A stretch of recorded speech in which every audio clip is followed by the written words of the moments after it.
so the When you think of the word morning,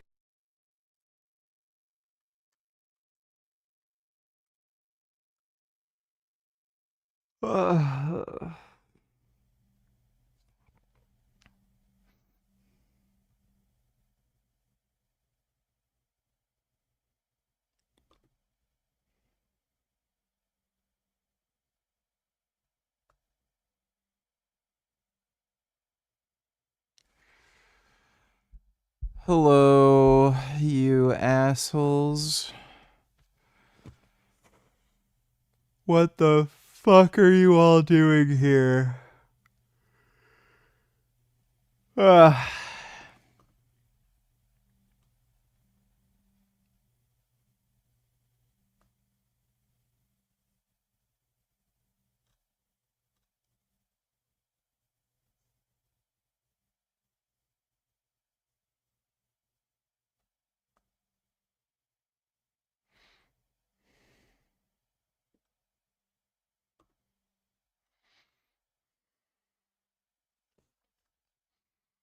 It's too warm in the UK.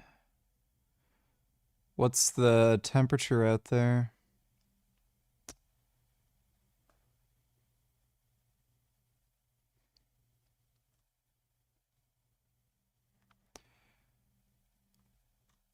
There's far too many mosquitoes here.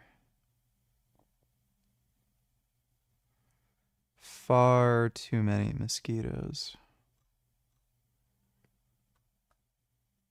You don't even realize how many fucking mosquitoes there are.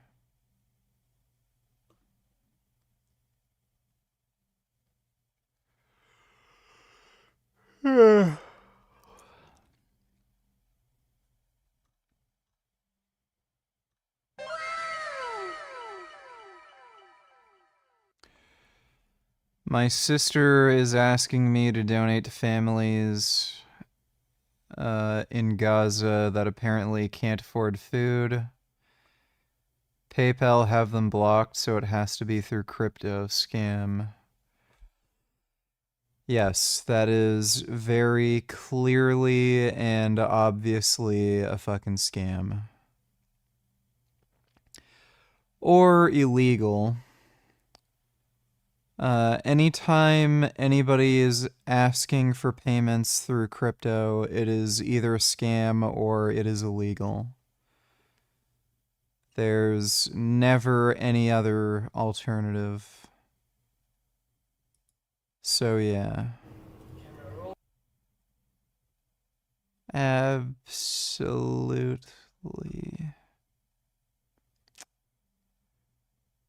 Oh, fuck.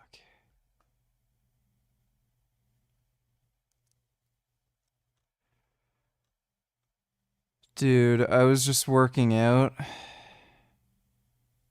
and I popped a rib. I dislocated a rib a couple weeks ago and that area's been aggravating me and the rib finally popped back into place and it fucking hurts like hell. Fucking shit.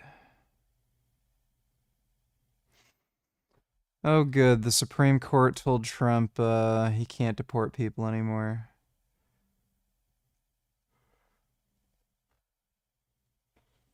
That's what the Kawasaki ZZR 600.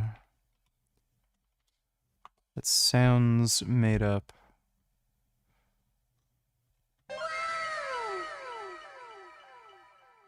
That is not a bike that you want to get and ride. It's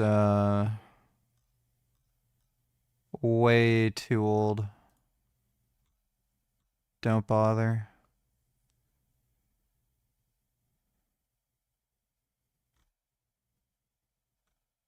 Yeah, don't bother getting that bike. I've literally never even heard of it. That's just a stupid bike to buy. 8 months of giving you money, Richard. Lel, how's it going? You refuse to react to anything. What if I send burps? JK won't love you. I eaten pinto beans. Well, I'm eating tofu with Korean barbecue sauce.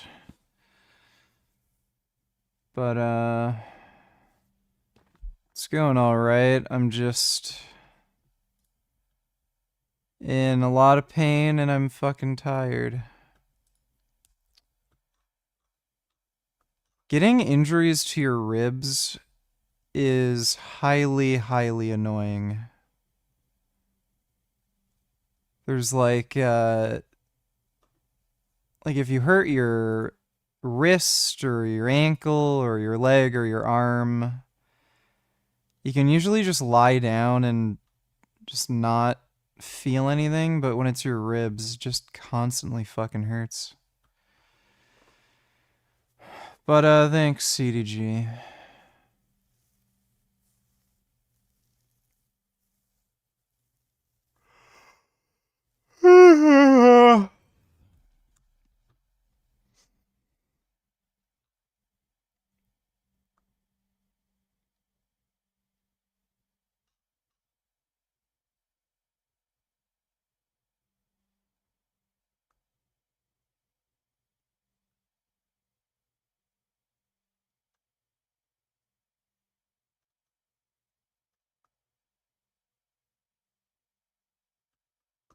Joe Rogan is just Nazi posting now. Yeah. With Nazism, like it. So you've decided. Good afternoon. We are Jeez. coming on the air, streaming at this hour with breaking news out of Palm Springs, where a massive explosion took place outside a fertility clinic. I wouldn't bother taking peptides for the rib injury, but for other things, sure. Nigga, you will react to all of this. Let me take a look, Sokiyashi. There's a lot of misinformation on the internet nowadays. Have you ever seen a couple and wondered how the hell the guy pulled her? Oh my god.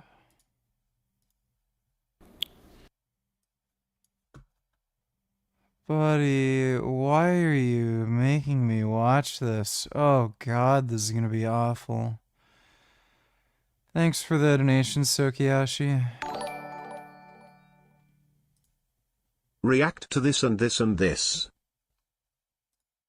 I've never seen a lawyer in any court, let alone the Supreme Court, basically say, yeah, my case sucks.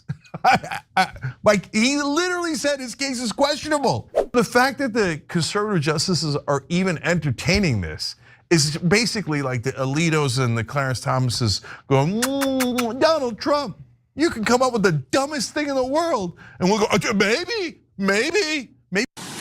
To stop a president from an unconstitutional act, a clearly, indisputably unconstitutional act. I disagree with that.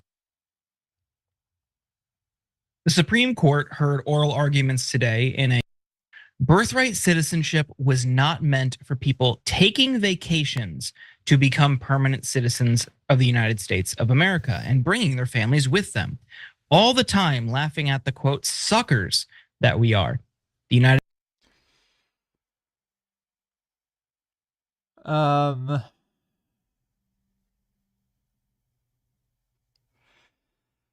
I'm not entirely sure what Donald Trump, I don't know what Donald Trump's lawyer's argument is, but the Constitution has to be looked at from a perspective of what the intent was when they wrote it. So, no language is necessarily going to be perfectly clear when it comes to,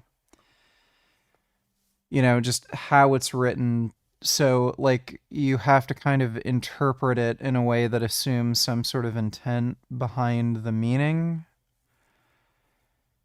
And I'm assuming they're the case has something to do with interpretation. Like, okay, would the founding fathers want illegal immigrants coming in, having a kid, and then creating like an anchor baby? Like, I mean, you could make a plausible case for that, but you're gonna have a hard time. Like, plausibility is different than, okay, yeah, that's clearly what was meant.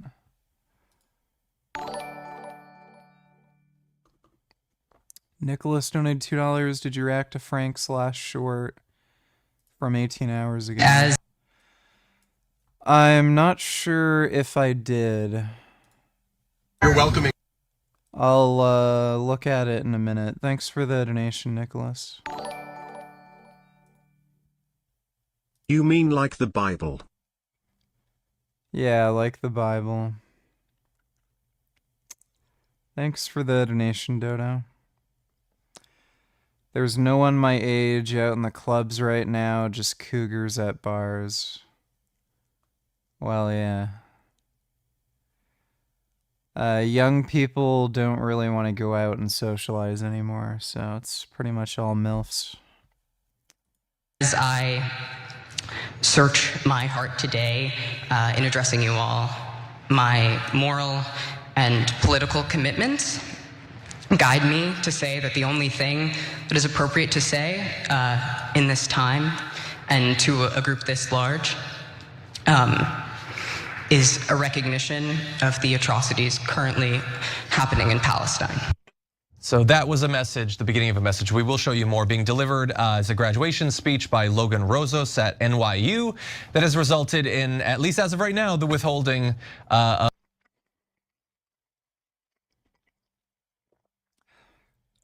yeah, she should get her diploma, like, declined or withheld. She proved that she's a literal fucking retard, and there's literally nothing she can be taught in school that will ever fix that. Fuck this dumb bitch. White South Afrikaners into the country as refugees when you've closed off that door to a lot of other refugees from other parts of the world. What message does that send to those who say it isn't? Why is that fair?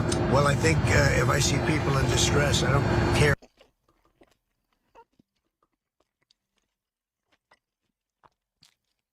It's different because white Afrikaners are generally educated, have jobs, and aren't retarded, insane Muslims that are gonna blow up buses or anything. That's the difference. So, yeah. What color, what they look like, what anything, their size, their height, their eyes, I don't care. We treat people very well when we see there's a genocide going on. So if it's a genocide, that's terrible, and I happen to believe it could very well be. What Korean barbecue sauce to use? It's president's choice. Donald Trump is finally forcing us to talk about his South African refugee program after he yet again claimed that Afrikaners are victims of a genocide to justify bringing them to the U.S. Jank, we'll get to more of what.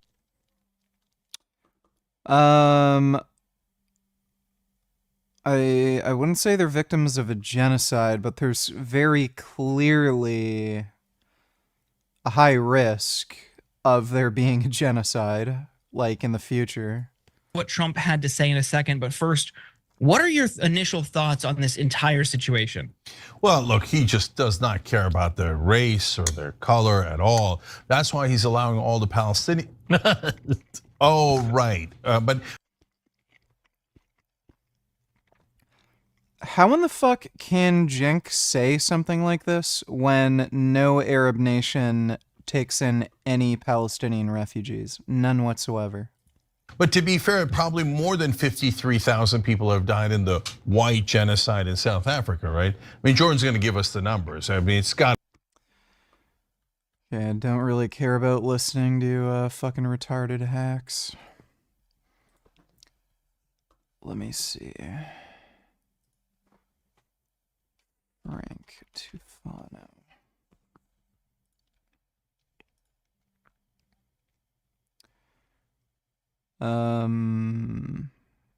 This sounds like it might be retarded. So I made this new business account on TikTok to try to push sales and promote my business so that I can afford to pay for these eye surgeries. And right after the first promotion, TikTok permanently banned me until May of 2035. So it's like 10 years from now. These elite secret society gang stalkers, Freemason, Illuminati, whatever you want to call them, TikTok is owned by these people, and they do not want legitimate small businesses using this platform to promote, because then they'll lose business. You know, Frank doesn't look like he's doing too well.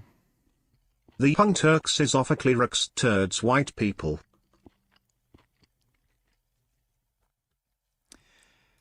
Yeah, they are. Thanks for the donation, Dodo. Which is really disgusting and despicable, because TikTok actually advertises that they promote small businesses and that they help small businesses, and that, you know, chances are those small businesses weren't run by retarded, cross-eyed freaks who promote sexism, racism, homophobia, vaccine conspiracy theories, anti-Semitic conspiracy theories, and all other sorts of ridiculous nonsense. So maybe that has something to do with why you're banned on TikTok. that they stimulate the economy. But the reality is that the only small businesses TikTok actually promotes are fake. And the term used to describe this is astroturfing. Nothing grassroots about astroturfing campaigns. Like, you know how astroturf is fake grass, where normally grass takes a while to grow. You know, you have to plant the seed, you have to fertilize it, it takes months and months to properly grow grass, just like it takes time to actually properly grow a business, and it's very difficult and you start from scratch. But astroturfing is just fake grass, and you put it down and it's expensive, but it's quick, it's dirty, and it gets the job done. And that's what these billionaire companies are doing. They are pretending to be small. But wait, Terry Small just see the Unvstis epic response at the 3.07 mark.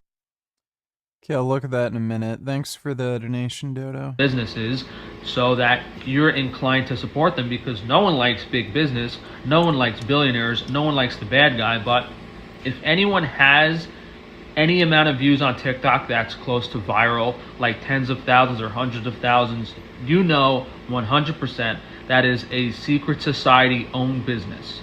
It is not actually a legitimate small business. There's so many of these people astroturfing. It's actually disgusting, because they'll brag about having thousands or tens of thousands of orders or having millions of sales. Oh my God, thank you. No, these are not legitimate small businesses. And when people like myself actually try to do this, they just get shut down. And what happens if you actually try to do something? What happens if you try to sue TikTok? Dude, he looks like this. And then he's wondering why he got banned from TikTok. Like, I don't know what to fucking tell you, dude. Just, this guy cannot be fucking helped. TikTok in the court system for this unfair behavior, the judge just dismisses the case. The judge will not let the case go through, because the court system is owned by these same people, and they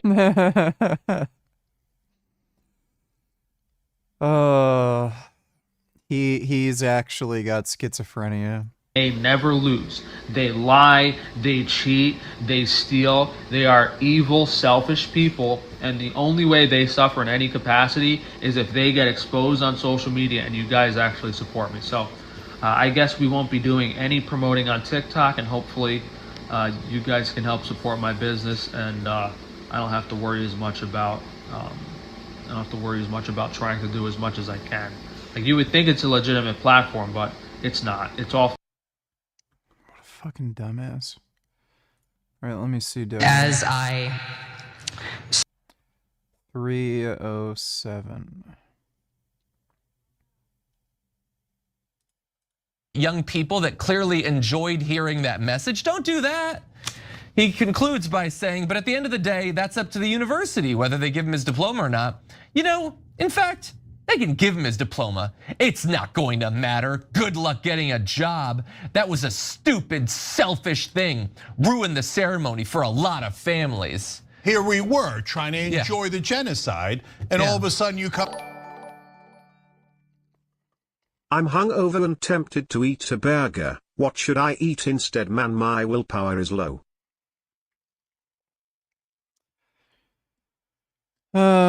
I would probably eat tofu with Korean barbecue sauce and maybe microwave a potato. That'd be nice. Or maybe have a nice fruit smoothie. That'd be pretty good. You could also go outside and ask girls if you can sniff their butts. Thanks for the donation, Jesse. And thanks for the donation, Dodo.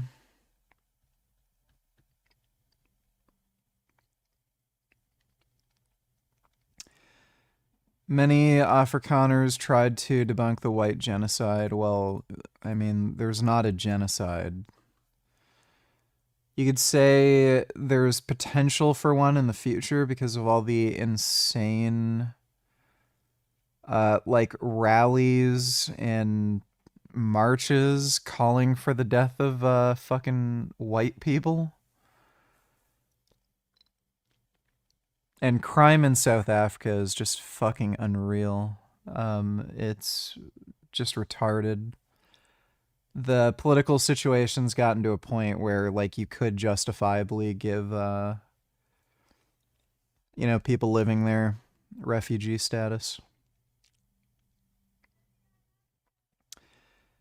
And one of the refugees was exposed as anti-Semitic, I think.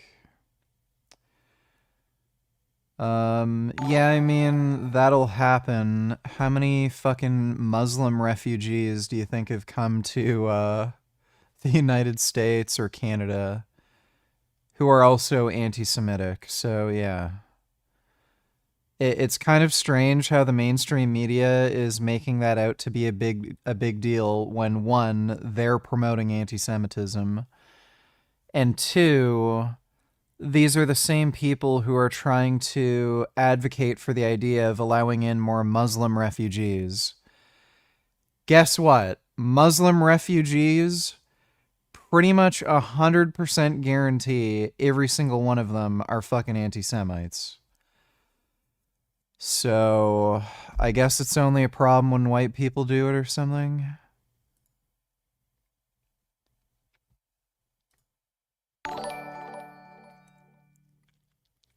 Good, hopefully she never gets a job resaluting in her starving to death in the street, and the very last thing she sees when she takes her last breath are the vultures swooping down to pick out her eyeballs.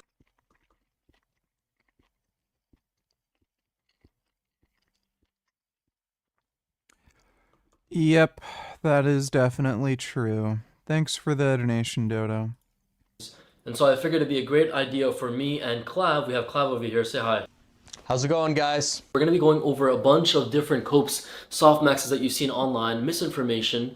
Clav has some lit out on his board, and so do I. The best thing we can cover right off the bat is going to be thumb pulling. It's infamous. So you can start with that, Clav. Go ahead. Sure. So the issue with thumb pulling is when you're using your thumbs to pull your palate a little bit wider, you're really not actually causing any bone remodeling. All you're doing is moving around soft tissue and moving around your teeth especially. Now that's going to be problematic because that could give you issues like dental malocclusions, crooked teeth, and it's just overall not a good idea. And yeah, in comparison to tongue posture like mewing, that's over a long period. So the gain stops the minute you stop forcing. Yes, Gummy is neutered.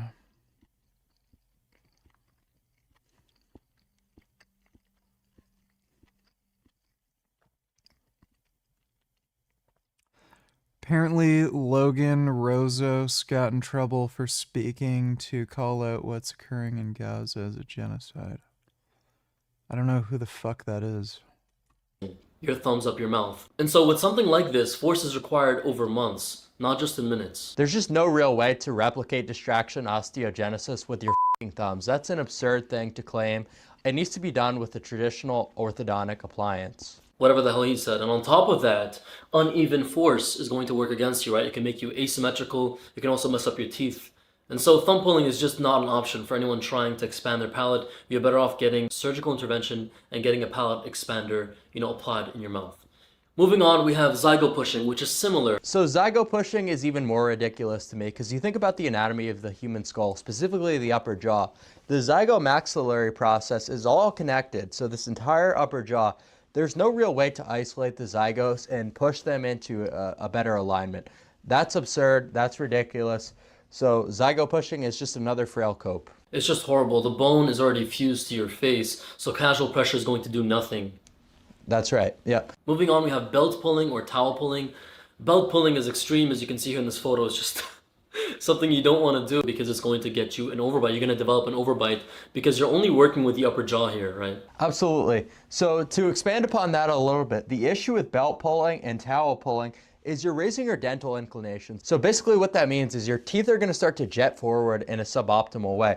The other thing that you need to keep in mind, specifically with belt pulling, is you're changing your basocranial angle to a suboptimal range.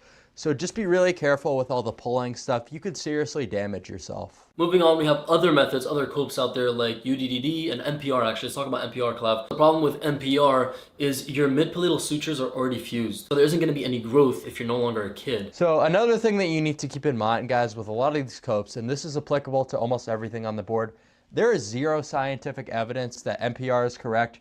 There's nothing in any peer-reviewed journals, so that's how you know, first off, that something is sketchy, if there's really no evidence that it works. And that's true with NPR especially. Much like there being no evidence, all these transformations, people that are referring to these as evidence, it's bull. These transformations are extremely frauded. Different angles, different time frames, right? Aging can definitely assist someone in the way they develop. Getting older, you're also reaping definition in the face as you're losing that baby fat. It's funny to me that all these people that claim that thumb pulling works and that they use it to actually expand their palate don't have any videos of them doing it prior to their transformation. Not a single one. If you're taking time out of your days. What do you think of Chromebooks? They're fucking stupid. There's no reason to get a Chromebook at this point. How's Gummy doing? Any more vomit? He's doing good.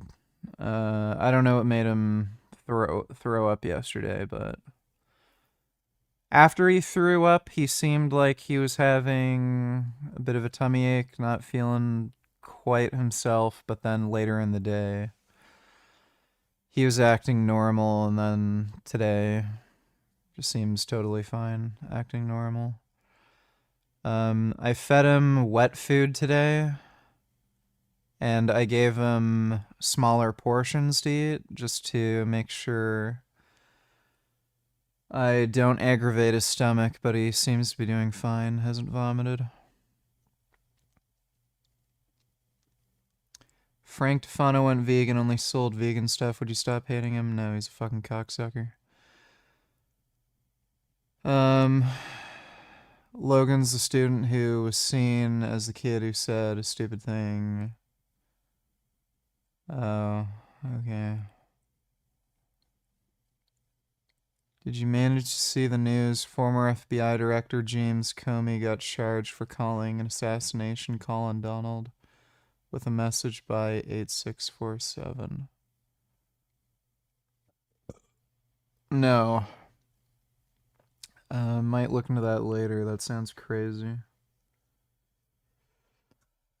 I know the current FBI director is a fucking insane psycho.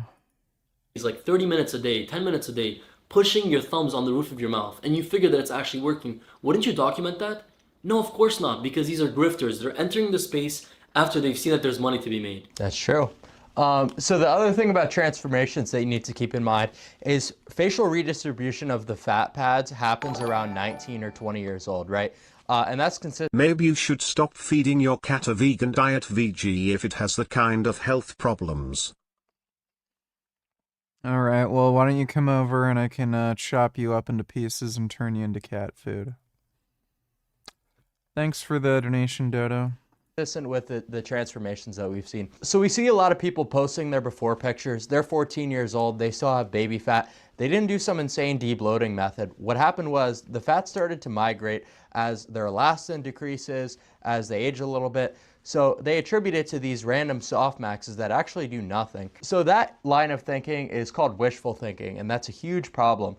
So wishful thinking is attributing random copes that you create with your gains. Wishful thinking is almost like if a Chad ate a certain fast food restaurant every day, and when he got older, he attributed all his genetic success to that fast food. That's ridiculous. As we all know, causation does not equal correlation. For instance, I put out the method of mewing. I spoke about its temporal benefits of posture being corrected and looking better in the moment, but always when it came to longevity and whether or not it was actually going to give you that benefit, I always said it was controversial. And I always say this when it comes to mewing. If I could go back in time and not mew to see if there was any difference, I'd do it. There's no way of actually concurrently seeing whether or not something works by just living through it. As Clav mentioned, this is like a form of bias. When it comes to sprinting, now I've seen this everywhere on TikTok, I don't know if you have, but people are attributing sprinting to their face changing. Crazy. And they're saying this because of the spike in HGH, or actually their hormones, and it's very, very acute. So the problem with these acute hormonal swings is they need to be sustained for them to influence your facial growth, right? So acutely spiking your IGF-1 or HGH is not going to have any actual impact on your development. So to have major change, these hormonal levels need to be sustained over a long period of time. The only benefit you're going to reap from sprinting is solely the cardio. Just the cardio, and that's it. Of course, with sprinting and burning calories, you're going to most likely end up in a deficit, thus the result of a sculpted and more lean look, being that your face falling in accordance with your body fat percentage. And I want to talk about another developmental cope real quick, which is raw milk. Truly devastating for people. So the issue with raw milk is it's not being pasteurized at high heat, which is killing things like pathogens and parasites. And some of these parasites could really be life-altering. That's how serious this stuff is. So you cannot just have raw milk and expect things to go well for you. Speaking of consumables, we have the topic of supplements. So similar to how these creators are coming out with these so-called magical methods, we also have people capitalizing with products. I'm talking about supplements that meet the minimum threshold, if not even the threshold. Yeah, so the issue with supplements is not a lot of them actually meet the minimum effective dose to render them even useful whatsoever, right? So they're overly expensive, they're underdosed, just most of them are garbage right off the rip. Yeah, and they're not just expensive because the ingredients are expensive, they're definitely not. It's rather them white labeling, taking white labeled products that already exist, slapping their own name on there, like something like Get Attractive or Looks Maxing or High Growth, and they're reselling it. In reality, the purpose of the formula was something entirely different, right? A hair and nails formula and then taking that, naming it Get Attractive. That on its own is entirely immoral. No supplement is going to ascend you on its own. Rather, you should be using it as a supplement, right? To what you're doing, to your health benefits, your goals. Oh yeah, that fucking cocksucker. Fucking pharmaceutical medicinals or whatever. I hate that guy. Or Santa whatever medicinals. That guy's just fucking retarded dipshit. Speaking of supplements, I am dropping a debloating powder myself, but this formula is solely for debloating. It's only going to assist you in that factor. There's multiple factors that go into debloating. And if you're interested in my debloating supplement for whatever reason, it'll be the first link in the description. Just tap that. It's going to put you in a wait list. You'll get an SMS text when it drops in like a month or so, and you'll be the first one to be able to get it. And also join the Discord while you're at it, because we talk about my YouTube videos on there, and you'll be able to give me suggestions for my company, my supplement line. Indeed. Let's talk about UUDD as well as orbicularis oculi training. So the issue with these facial muscle workouts is there's no mechanical tension, right? That's almost as if you were to flex your bicep for a couple months on end and expect it to grow. That's not how it works. That will never work. So UUDD is also temporary. It's gonna reap you no permanent gains. So sure, if you want to fraud on TikTok, UUDD might be an okay cope for giving you fake hunter eyes, but besides that, it really will serve you no benefit. And even if, for the sake of argument, squinting like a meerkat is going to reap you muscular benefits, it's all skeletal. Your eye shape, everything, every feature on your face is likely going to be due to skeletal reasons, not muscular. So that's something to keep in mind. So the final cope that I want to address is Masai jumps. So the issue with Masai jumps is it uses a theory called Wolff's Law, but it doesn't follow Wolff's Law whatsoever. So Wolff's Law theorizes that a bone will grow back stronger after micro trauma, but the issue is it doesn't have anything to do with vertical growth. And if you believe in that law to its full extent, you're better off bone smashing than doing Masai jumps. Indeed. This is probably not the worst one on the list, but we'll address it. It's going to be spinal dead hangs. This is not going to actually make you taller. All it's going to do is decompress your spine. So sure, that's a good thing to do if you think your spine is a little bit tweaked or something like that, but there is no height gains over time from spinal hangs. So it's not actually going to change anything in your height, rather it might give you like a temporary 1 centimeter boost. And it's temporary gains, and the minute you sit down or go to sleep, it's gone. So we just addressed a bunch of copes that don't work, but we're not going to leave you hanging. Next video is going to be stuff that actually does work. Please like and subscribe, and also check out Clav's channel because the next video is going to be on there. We're going to be covering alternatives that actually work. It's really weird how they're good at debunking nonsense, but they're also very cringy at the same time. This phenomenon happens in nature, and it's been deemed the oofy doofy theory. That's oofy, and he's proof that personality can matter to an extent, somewhat, in the long run at least. So if you're hopeless, this should give you life fuel. Throughout this video, I'm going to be using Selena Gomez and her relationship with Benny Blanco. This in no way reflects their relationship, I'm just using them to explain this theory. Anyways, that's oofy, as I've mentioned. You can see him in his natural state, and if you haven't noticed, he's somewhat chopped. He probably doesn't take care of himself. He maybe believes in the blue pill. He has good personality. He's a cute, funny guy. And when I say cute, I don't mean by the way he looks. His personality is cute, right? He's all Nah, I didn't see Anyways, Todd Grande's these are the video 4 on Liver stages, King. rather the His stupid dumb fuckwit Netflix documentary came out, right?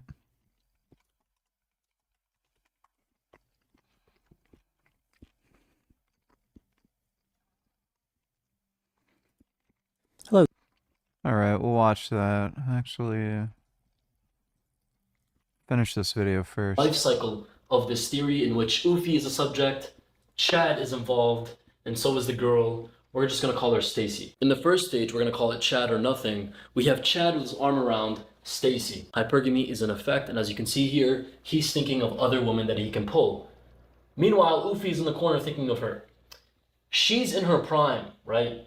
She's in her peak. We're going to call it peak. Because she's in her peak, she's going to have a great preference for that 1% of men. As you can see here, he's that 1%. So he's thinking of her, he's thinking of other girls, and she's thinking of Chad. The next stage is Chad ghosting. When Chad ghosts her, and he's saying bye-bye, her heart's broken, there's going to be some damage, sometimes permanent damage, usually permanent damage. So there's trauma and lost time. With due time, responsibilities start to kick in, the need to settle down. The whole relationship has to get serious, and when Chad sees seriousness and a plethora of options, he's going to scatter, usually. Now, it's not sunshine and rainbows for Chad. He has 2 options, and it's depending on his IQ. If it's high IQ, he's still winning. If it's low IQ, he's suffering. For whatever reason, it didn't work out in the end, right? His looks fell off, something went wrong, he got played. Now, it really depends on her emotional standpoint. It could take multiple heartbreaks before she realizes her worth. And from then, she's going to shift to the next stage, which is Plan Z. When Plan Z initiates, she's suddenly open to settling, and she's going to be a bit more neutral about things, especially when it comes to guys that she wouldn't be deeming them attractive from the jump. As you can see here in this clip. I didn't see anything romantic nor really felt that. A blank stare. Because he's not her true preference. He's not her true preference. Now what Stacy's going to do is prioritize her safety over her sexual preference. Now Oofy can compensate with money and status. But status and money, they're just made up things, right, by men. So naturally speaking, there's not going to be any chemistry there initially. And you can see that here. And then how it kind of continued was I was always cautious because I always wanted to make sure that I did protect myself. So to be honest, She's a retarded weirdo. That's why she's dating that guy.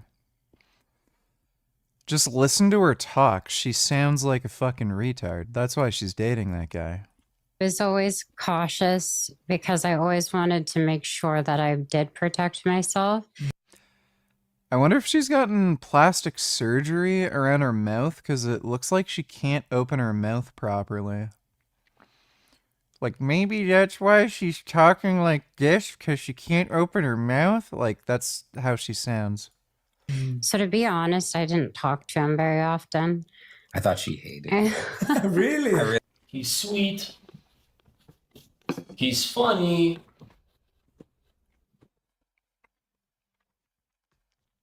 I don't know. The sound's pretty straightforward to me. One, she's fucking stupid. Two, she probably got plastic surgery and got like botched somehow and is super insecure. And then she ended up talking to that dude because there's like a combination of, this is the best I can do, I'm insecure, I can't date any hot guys anymore, and oh, he's actually a pretty nice guy. Who the fuck knows, though? She's probably just stupid. And he's, more importantly, safe. And finally, we're at the last stage where Ufi wins by default. And I say this because he's not the first choice. He's, in fact, the last choice. But to be fair, so that's... Did she change that much? That's Selena Gomez. Yeah, she got way uglier as she's gotten older. Way uglier. I don't know if that has to do with her just being older or if she got plastic surgery and she got botched, but yeah, she looks way, way worse than she did when she was younger. Like, she's not cute anymore. She used to look cute, now she's not cute at all. So, there's a good chance, like, yeah, she got botched by some plastic surgery or something, or got uglier as she got older. Some of this is insecurity. safe. And finally, we're at the last stage where Ufi wins by default. And I say this because he's not the first choice. He's, in fact, the last choice. Yeah, dude, that's weird how much her face changed. That looks like plastic surgery. Retard potato homunculus donated $3.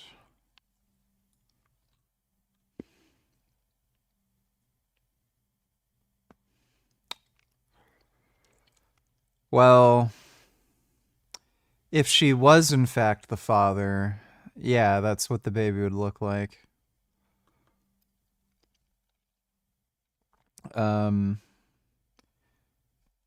In the TV show / game universe, Dina had a kid with that good-looking Asian dude, so kid would probably look at least normal. Thanks for the donation, Retard Potato Homunculus.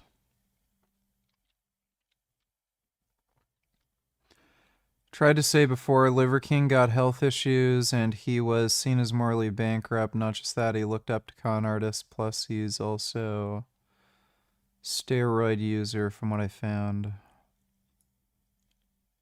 Yeah, no shit, he's a steroid user.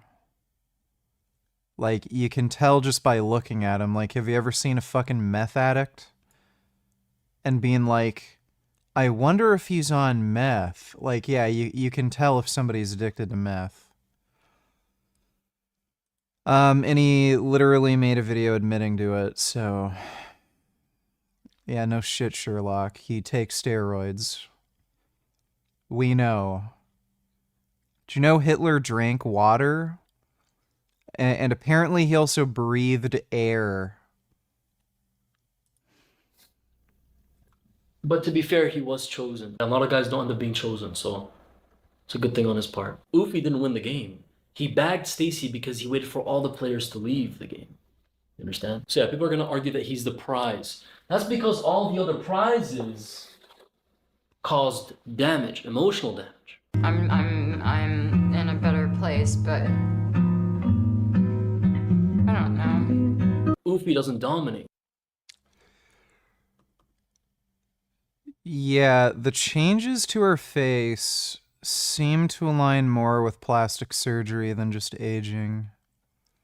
Like, it's weird how her face changed. Inherits winning at the end of the day. That is, if his relationship lasts, then you might as well. Just clip your toenails, bro. This dude looks like he may in fact be a caveman. I'm sure if you traveled back in time like 50,000 years ago and you came across a group of Neanderthals, he'd probably fit right in. They'd probably think, "Oh, look, another Neanderthal."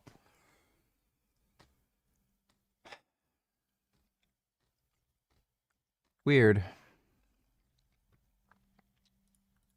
God, we covered a lot here. So, in conclusion, Well, I mean, plausible. This is Dr. Grande. Today I will analyze the case of Brian Johnson. He is the topic of a Netflix documentary titled Untold, The Liver King. First, I'll look at the background of this case, move to the timeline. Oh, Jesus. Oh. Ow.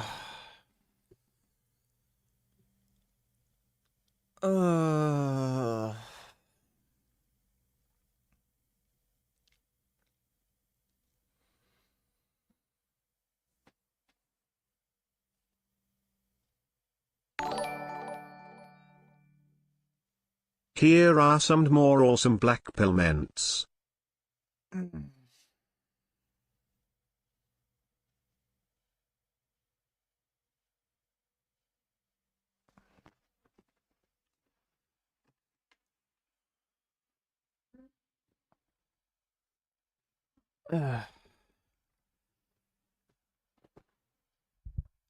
Do we fucking have to?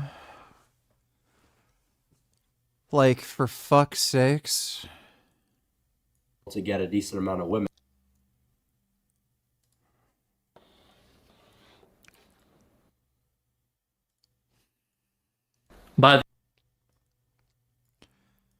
Alright, we'll look at that later. Thanks for the donation, Sokiyashi.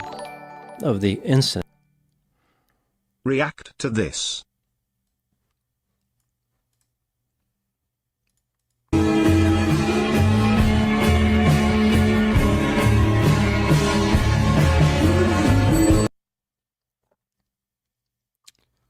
That's a good point.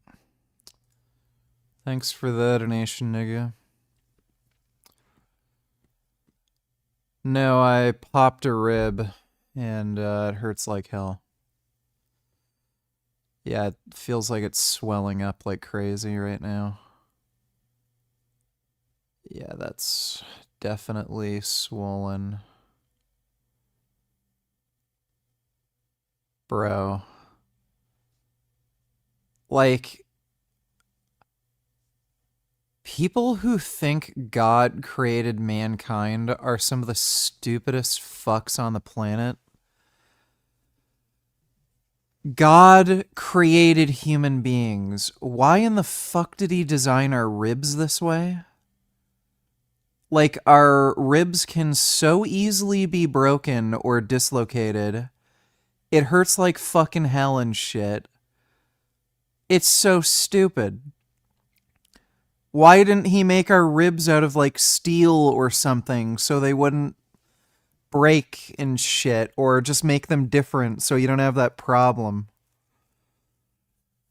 Like, there's so many other things. Like, it's so easy to break your nose. Your shoulder joints are so fragile. You can bang your elbows on things super easy. Like, our bodies are just put together in a stupid fucking way. Fucking idiots. Then offer my analysis. Brian Johnson was born on April 7, 1977, and was raised in San Antonio, Texas. His father, Philip, was stationed at an Air Force base there. When Brian was very young, his father died suddenly. He and his brother were raised by his mother. Brian claimed that he was bullied when he was young and had a speech impediment, which required therapy. After high school, Brian went to Texas Tech University, where he studied biochemistry. After graduating, he moved to Houston and took a job as a pharmaceutical sales representative. At some point, Brian married a woman named Barbara and had 2 sons. Liver King looks like absolute fucking shit. Shut the fuck up and watch the video. You talk slow. You're annoying. You're bitching and complaining like Jasmine would. Shut the fuck up and watch the fucking video, you nagging whiny cunt. Watch the fucking video and shut the fuck up, you slow fuck. Ow. Thanks for the donation, 21st. Yeah, dude, Liver King looks like such fucking shit. He's like, what, 40, and he looks like he's 60 years old? And then people listen to this fucking dumb fuck on, like, healthy eating? One son was named Rad, Wait. 2 sons. One son was named Rad Ickle, like the name Rad, R-A-D, and the name Ickle, I-C-A-L. The other son was named Stryker. I can only assume these names were the top 2 finalists from a WWE name generator. Brian was highly interested in fitness and bodybuilding. He said he was inspired by movies featuring pretty impressive versatility.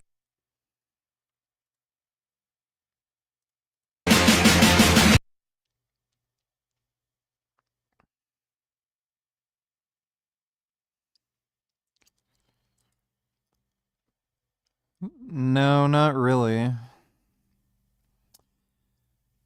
I'm pretty sure most Olympic sprinters would be able to do a 600, like, what's it called? Hex bar deadlift. And they'd probably have around, like, over a 40-inch vertical.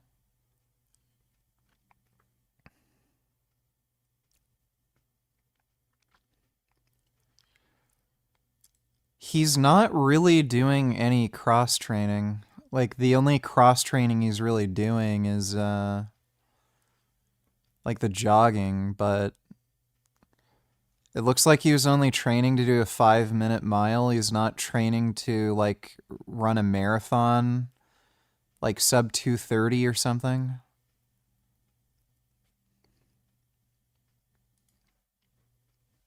What does he fucking mean, hybrid athlete? Yeah, so most of sprint training is going to be developing strength and power production. So pretty much everything he's fucking training is like the adaptations are very fucking similar. Like, they're in line with each other. I love how this dipshit brags about a fucking 600-pound hex bar deadlift. Whoopie fucking diddly do. Thanks for the donation, nigga. Arnold Schwarzenegger and Sylvester Stallone. As it turns out, his interest in bodybuilding would lead to tremendous success and humiliating controversy. Now moving to the timeline of the incident. Brian Johnson claimed that when his sons, Rad Ickle and Stryker, were young, they were weak, had allergic reactions, and had trouble breathing. They had to go to a hospital as a result. After conventional He should have named his kid Nick Gurr. That would have been fucking hilarious. treatment failed to help them, Brian started reading about the ancestral lifestyle. This involved being in harmony with nature, eating raw meat, organs, and eggs, and avoiding processed. Oh, you know what? If his son's name is Rad Ickle, I probably would have made fun of his name and called him Rad Dickle. That's so stupid.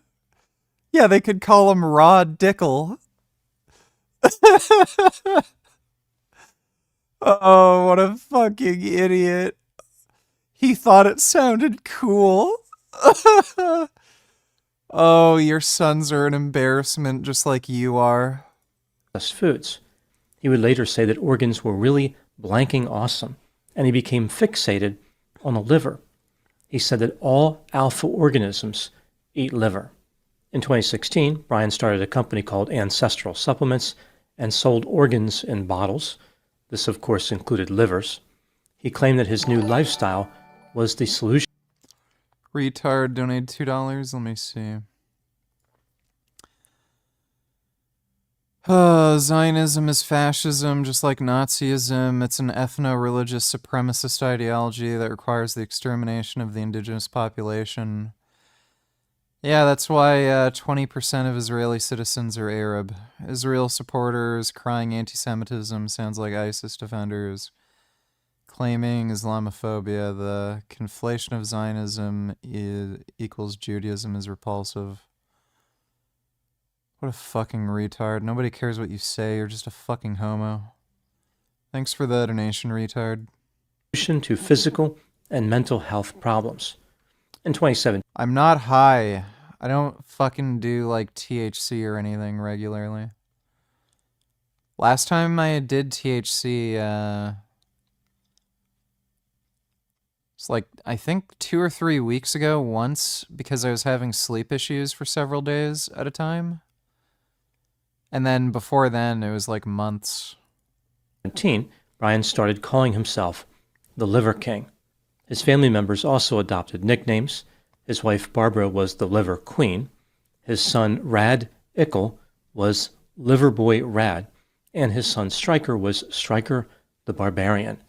I don't know if the family has a collective name for themselves, but I was thinking the Liver Avengers, like something Marvel Studios would produce when they completely run out of good ideas. The movie could be titled Liver Avengers: Age of Anemia. In 2021, Brian Johnson became active on Instagram and TikTok. In 2022, he started a YouTube channel. He accumulated millions of followers across multiple social media platforms, including 1.2 million subscribers on YouTube. He published videos containing bizarre antics, which were consistent with his ancestral lifestyle. For example, Brian was featured in videos eating raw bull testicles, like they were chicken nuggets, cutting organs out of animals and ripping them apart with his teeth, consistent with the zombie apocalypse, using his teeth to catch fish straight out of a body of water, submerging himself in an ice bath, working out underwater, and bench pressing his wife. Brian wanted to be a role model for young men so they could express the best version of themselves by tapping into their potential. A lot of people noticed that Brian had an incredible physique with a cartoon-like amount of definition. He claimed this was the result of his ancestral lifestyle, including rigorous exercise. He repeatedly denied the suggestion that he was using any type of drug to achieve this muscle. What's hilarious is he's actually very fucking weak, considering how much steroids he's taking and how big he looks. I outlift him on every upper body lift. The only reason I haven't been able to outlift him on the lower body is because of the knee issues I've had.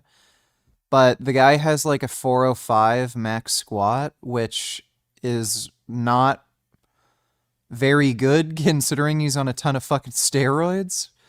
Like, it's not even particularly difficult for a natural lifter to achieve that. Like, I would say over 50% of natural lifters could get a 405 squat if they, like, really tried. So he's very, like, physically unremarkable. Like, he really needs the fucking steroids in high doses to get anywhere. Like, it's obvious why he took steroids, because, again, he's very physically unremarkable person. Muscle growth, saying that he dramatically increased his muscle size through techniques that were 100% natural. One thing was for certain, there was no way Brian was using steroids. On November 28, 2022, Emails were leaked which revealed that Brian was using steroids. He had been spending over $11,000 a month on them. Brian realized that he had been exposed as a fraud and debated about whether he should come clean or continue to lie. Ultimately, he decided on the former tactic. On December 1, 2020, What year was my prime strength? Like, why don't you watch my fucking YouTube videos? What are you, stupid? 2022, Brian published a video on his YouTube channel titled Liver King Confession, I Lied. In this video, Brian indicated that he misled a lot of people. His situation was complicated, and he never expected this kind of exposure from his social media campaign. Brian admitted that he had taken steroids. He said that people were suffering from depression and anxiety, and young men were lost, weak, and submissive.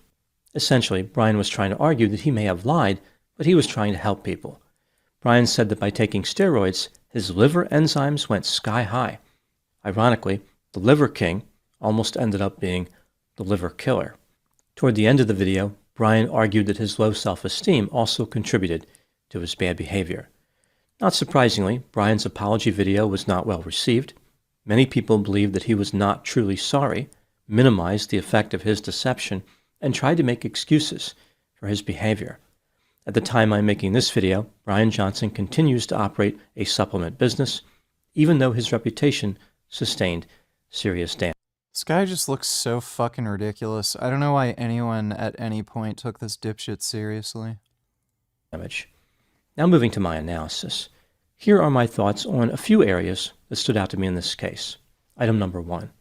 In May 2025, a documentary titled Untold, The Liver King was released on Netflix.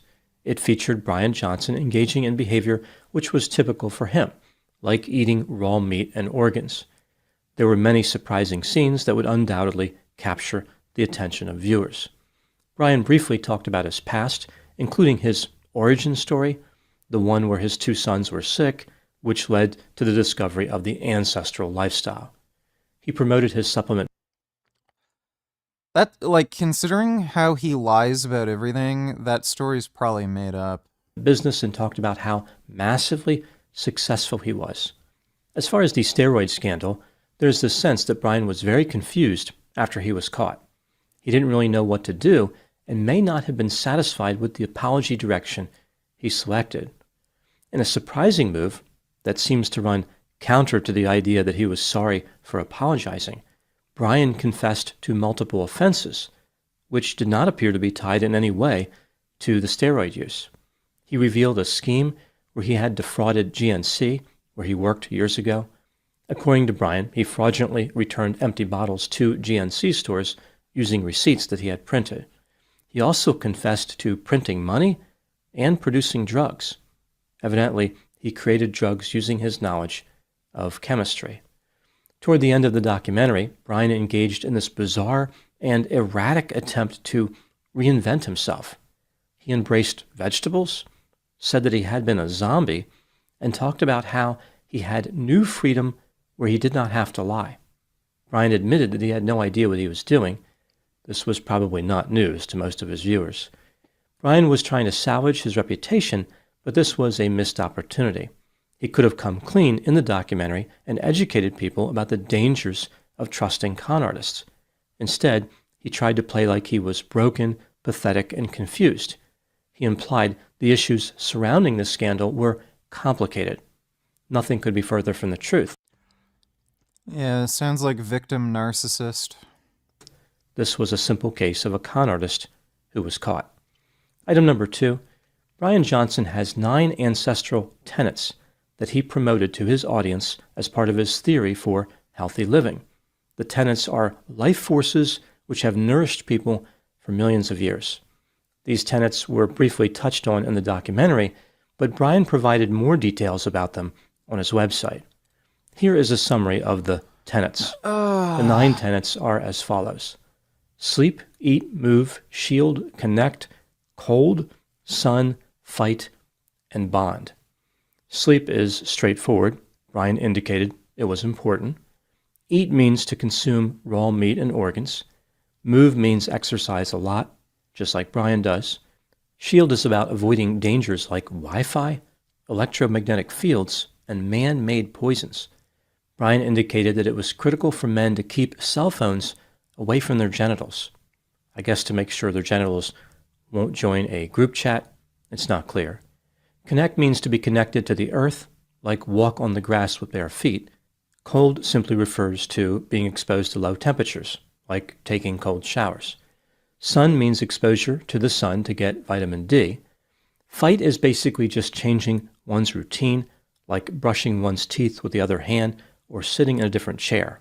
In the documentary, Brian characterized fight a little differently, suggesting it was based on self-defense, primarily using firearms.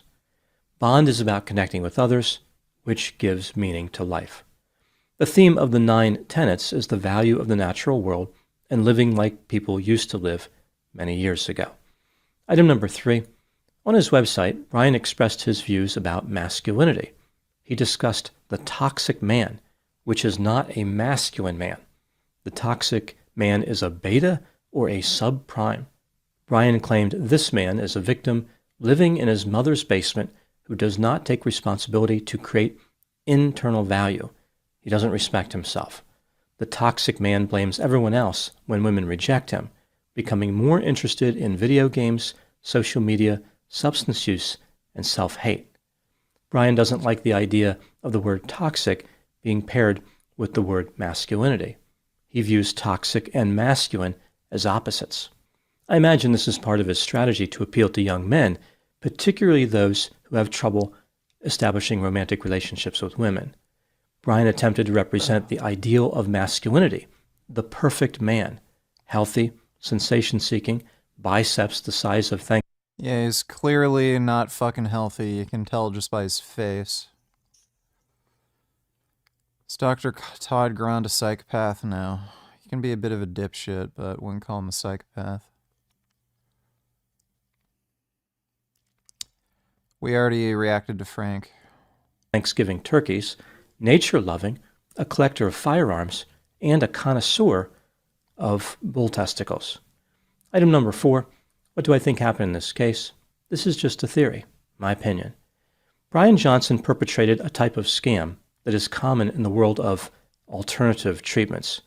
He created an origin story involving how conventional medicine failed his family, went on a magical quest to discover the wisdom of his ancestors, taking something old and making it new, invented a bizarre and nonsensical set of rules for life, which he supposedly followed to build an impressive physique. In reality, it was a hoax. His results were not achieved naturally, rather he used steroids. To be fair, Brian did revive something old, not a lifestyle, but a fraud scheme. He was successful because he tapped into the gullibility and desperation of young men who were searching for purpose in their lives and a hero they can emulate. They bought his supplements because they wanted to be like him, strong, confident, and fearless. Brian was kind of a weird combination of many popular figures. He had a strong view on masculinity like Andrew Tate, a love of nature like the Tiger King, a physique and hairstyle like Bigfoot, and a wild scheme for being healthy like another man named Brian Johnson, the multimillionaire who wants to live forever. Brian, the Liver King, may have assembled a creative combination of beliefs and values, but his fraud was not original. He was just another desperate con artist who took advantage of people eager to be separated from their money. It's difficult to think of anything positive the lifestyle promoted by Brian contributes to society. I guess one could argue that there is one benefit. The man saves a lot of money on shirts. Now moving to my final thoughts. On occasion, I produce ads for sponsors on my channel. This is a pretty common practice in the world of content creators, a way to generate revenue. I have been approached by many different types of companies over the years. The vast majority of them are legitimate. There's a new 20-minute Frank video. I also get approached by companies promoting unproven vitamin. I don't think there is. There's a new short. Unless he literally just uploaded it. Oh, yeah. Just uploaded it.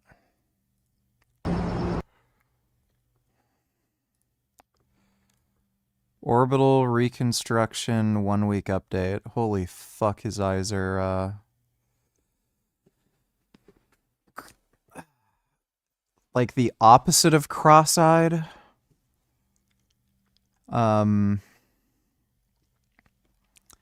What's the opposite of crossed?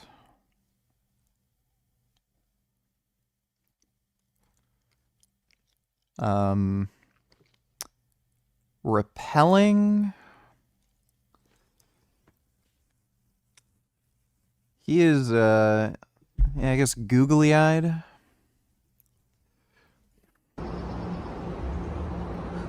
All right, boys, we're in frog mode. Post your frog Yeah, mode. frog.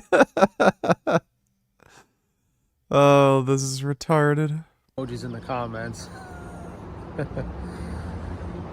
I was gonna film this 1 week surgery update video, and I stepped outside this house, and I have never smelled so many chemicals and whatever they're spraying in the air in my life. I thought it was bad by me in Pennsylvania, but out here in Los Angeles, I guess, with the high population and stuff, they're just bombing people. So maybe I'll go back inside before my headache gets any worse. So the strabismus might correct the strabismus, which is strabismus is the eye misalignment. It might correct itself in a few weeks. It might not. The doctor did say my eyes were straight when they completed the surgery. Whether he's telling the truth or not, or trying to keep me optimistic, you know, who knows? I'm assuming he's telling the truth. So there's a chance that the eye alignment will correct itself, but you guys can see I could switch it. If I look with my left eye, my right eye goes out. If I look with my right eye, my left eye goes out. Worst case scenario, we have to get a strabismus surgery in a month or two.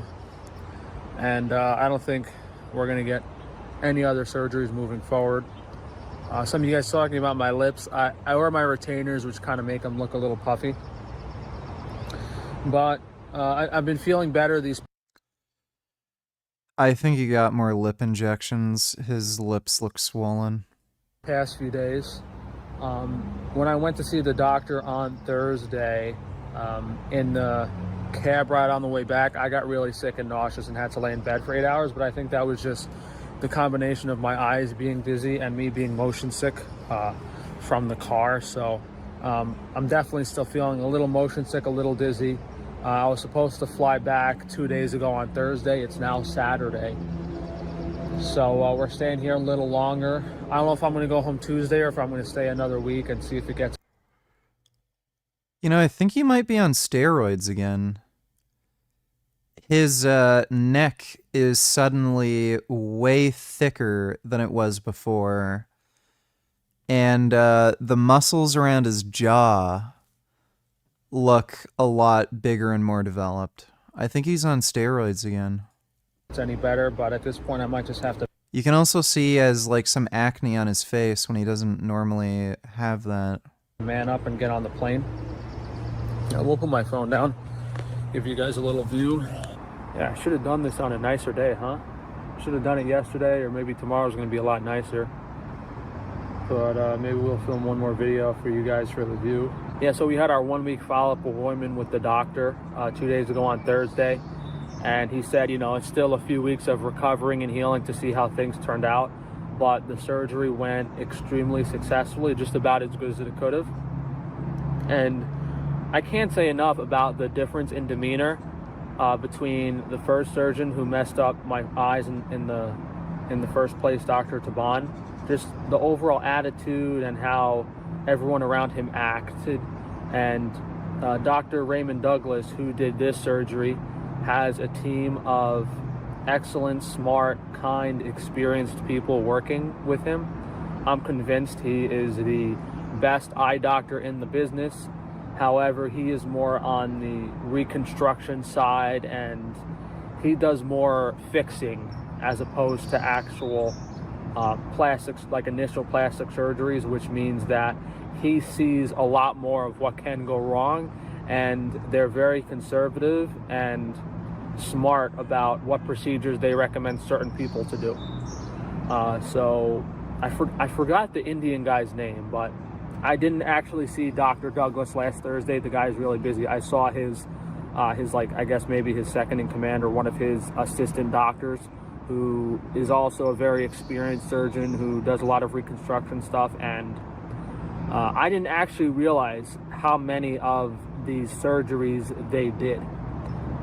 They do hundreds and hundreds of these reconstruction surgeries every year. But what's crazy is that him and there's maybe only one or two other people that do this type of reconstruction, but he is by far the most experienced. I'm pretty sure, well, I'm not pretty sure, Dr. Douglas does the most amount of orbital reconstruction surgeries out of any surgeon in the United States. He is by far the most experienced, and he has seen the most cases. That is unquestionable. So his main marketing thing is for like thyroid eye disease, Graves' disease. That they're very experienced with decompressions in general. So like obviously I should have gone to this guy in the first place, but you know, there was no one better to fix this, and I'm confident that he basically returned my eyes to as good as a state as they could be. Of course, I'm not going to look like I did originally, because you know he just reversed the decompression. You know, there were several other procedures that were done to me that may or may not have to be fixed down the line.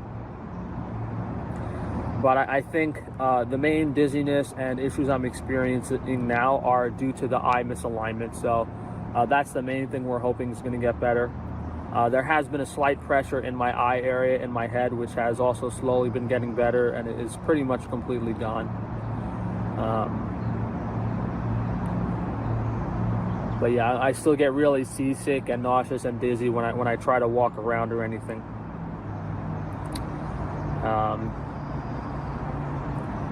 Recovery-wise, and you know what you go through in these surgeries, these doctors definitely underestimate it, and I can't blame them, because they don't want to scare you. They don't want to scare you out of getting a surgery. But you know, you honestly might want to be prepared to spend a very significant amount of money on nursing and on aftercare, and making sure you have the right medications available. And all of these facilities in Beverly Hills are very expensive. I'm kind of friends with the people here in the house, so I pay them their normal rate, which is around $2,000 a night for a few nights, and now I'm just paying like a hotel rate, which is much cheaper, but I don't have a nurse or anything. But it's a little nicer. I can stay here instead of getting an Airbnb. But those first few nights with the nurse, pretty much I think are mandatory for most surgeries. So yeah, most people save up a lot of money, and they're trying to save money, and they don't want to spend it. But because you know, if you got to pay, I had to pay almost over $30,000 for this surgery, which is why I did the fundraiser, which is why I'm like asking you guys for help and trying to get some more sales on my business, because I need to pay off my credit card. So it was very, very expensive. And then on top of that $30,000, you know, my stay over here, my food, my accommodations and everything are probably going to be around $10,000. So it's very, very expensive. And, you know, I worked very hard, for many years. I saved up a lot of money to get that initial surgery, and everything that happened after. He didn't save up money to get that surgery. He admitted he bought it with credit. I wasn't prepared for, basically bankrupted me. And I might actually have to file bankruptcy, but I'm trying not to. Yeah, he's gonna have to file for bankruptcy because of the lawsuit with Paul. That's why I'm trying to push sales and ask you guys for help with everything. But I'm getting like shadow banned and Is he still begging for money? I made $661 now. One other person donated. So my story's not getting out there, so I'm not really getting any donations from outsiders, which is unfortunate, but it's whatever. You know, I'm doing the best with the situation that I can. But yeah, I know some states. I think he's in New York, right? I don't know if New York allows you to file for bankruptcy if you owe somebody money in a lawsuit.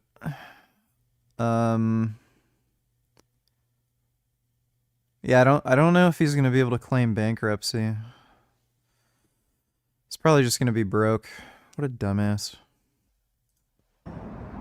Yeah, I don't really know if there's a lot that I can talk about in relevance to this surgery, because as I've said, we're just waiting for recovery. We're waiting to see how things go. I think I've already explained what the possibilities are in the past video, like, hey, maybe we need strabismus surgery, maybe we need to get the eyelids critiqued a little bit, maybe we need to get some fat grafting in certain areas, but we're definitely not going to do anything extreme moving forward. You know, I've definitely pushed my luck, and there's no reason for me to try to, you know, max out the next percent. Like, redoing the implants is incredibly risky. That's out of the question.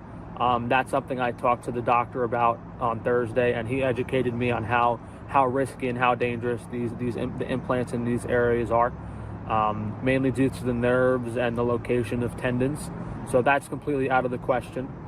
If my eyelids are off a little bit, that's not that big of a deal to fix. Fat grafting seems to be very safe, and that might fix some of the asymmetries if it's necessary. But those are very, very minimally invasive, and those are very easy. We shouldn't have to worry about those. But anything major like further implants or fixing other parts of my face, completely out of the question from a risk perspective. The only reason I can't recommend other people get plastic surgery is because what I've been through. You know, what I went through initially was a very high risk surgery, but I might have been the worst botch that guy has ever done. You know, I haven't seen anybody. Well, the lawsuit started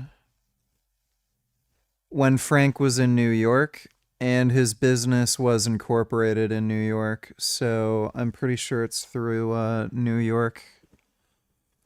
So I don't think he's going to be able to apply for bankruptcy.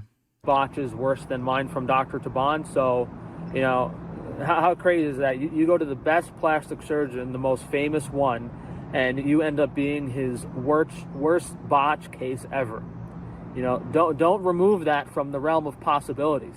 That's, you know, you could be going to the most experienced surgeon. It could be the easiest surgery ever, really routine stuff. But what if that surgeon has the worst day of his life? You know, that could have been what happened. And that's likely what happened to me when he messed up all four. You know, maybe in other surgeries he's performed on other people, when he does these 3 or 4 surgeries at once, maybe he messed up 1 or 2 of them and it didn't look that bad. But the combination of him messing up all 4 of those surgeries on me to various degrees is what made this such a horrific case. And then the system isn't set up to help you. You know, like what that doctor should have done was, you know, give me my money back from the surgery and then help pay for the other procedures.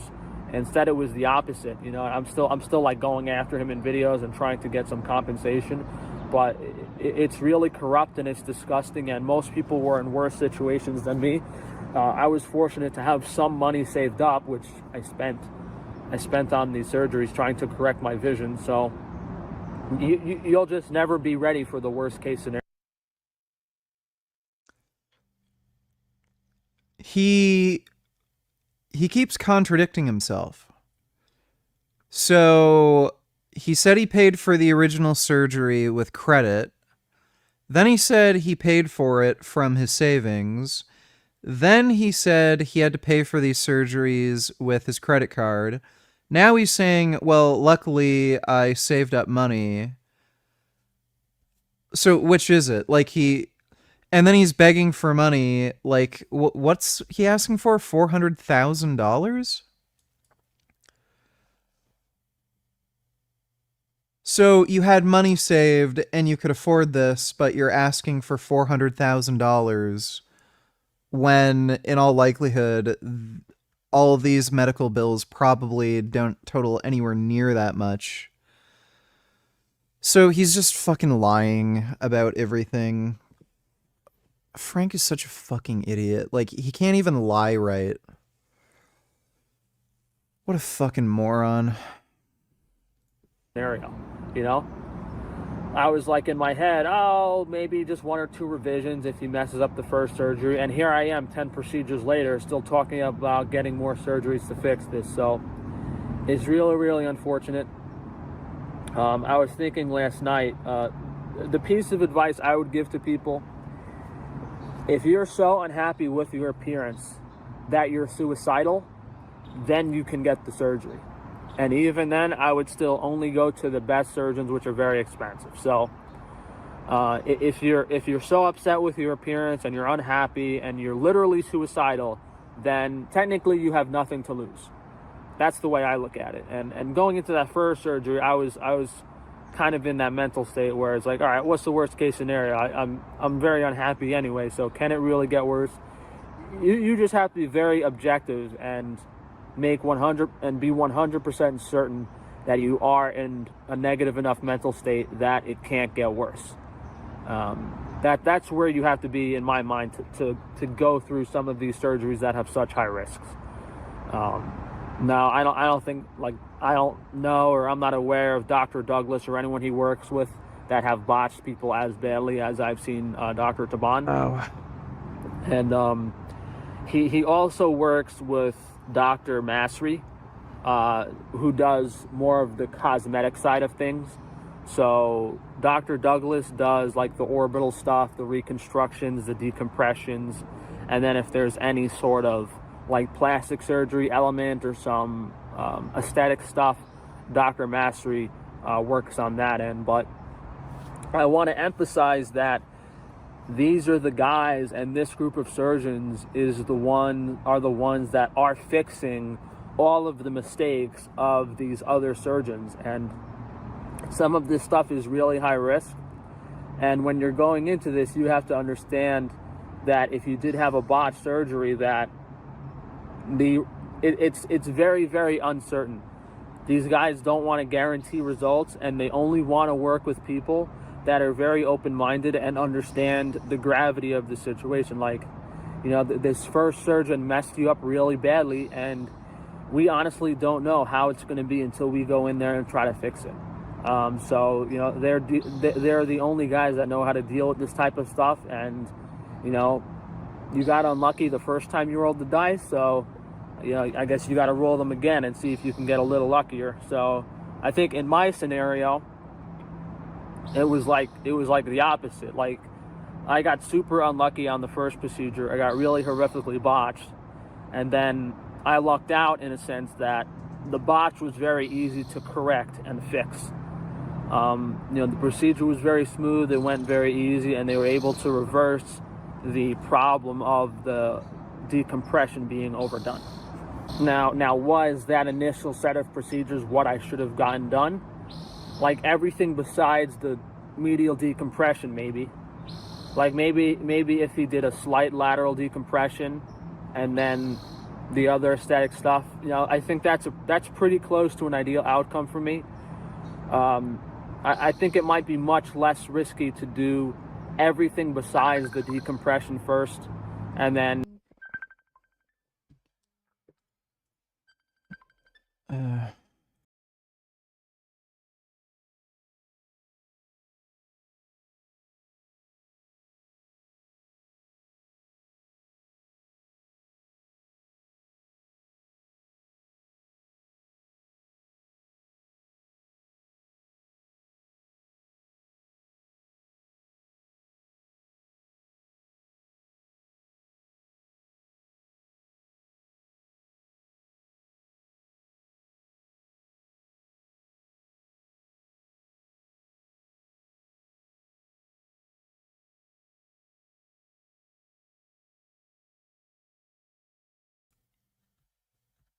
Okay. if you think you really need a decompression just to do a lateral. It's not Jasmine, it's a friend of mine. Decompression, but yeah, I guess for any of you guys that are curious, I would have probably gone to Dr. Douglas to get a lateral decompression, and then after getting the lateral decompression, I would have gone to Dr. Mastery to do some aesthetic stuff with the eyelids. I still kind of have, like right now, my eyes are kind of like, I guess the results after this reconstruction might be what I was going for somewhat initially. So I can't confidently say that getting supraorbital and infraorbital implants would have been an alternative, because like that upper eye area, there's too many nerves really and putting implants up there is very risky. Even down here, it's just very risky with all the nerves and stuff. So all I can say is that the doctors and the team that Dr. Raymond Douglas has is like above and beyond, and it's not even comparable to the Dr. Tufano, the first surgeon I had. I don't want this video to be too long, but I guess I'll touch briefly on these looks maxers and these influencers. I don't really know what that word means. It just seems like a bunch of random guys that are pretending to be good looking. like in my mind, if someone asked me what a looks maxer was, I'd be like, oh, those are just some weird dudes that use filters and weird camera angles and pretend to be good looking on TikTok.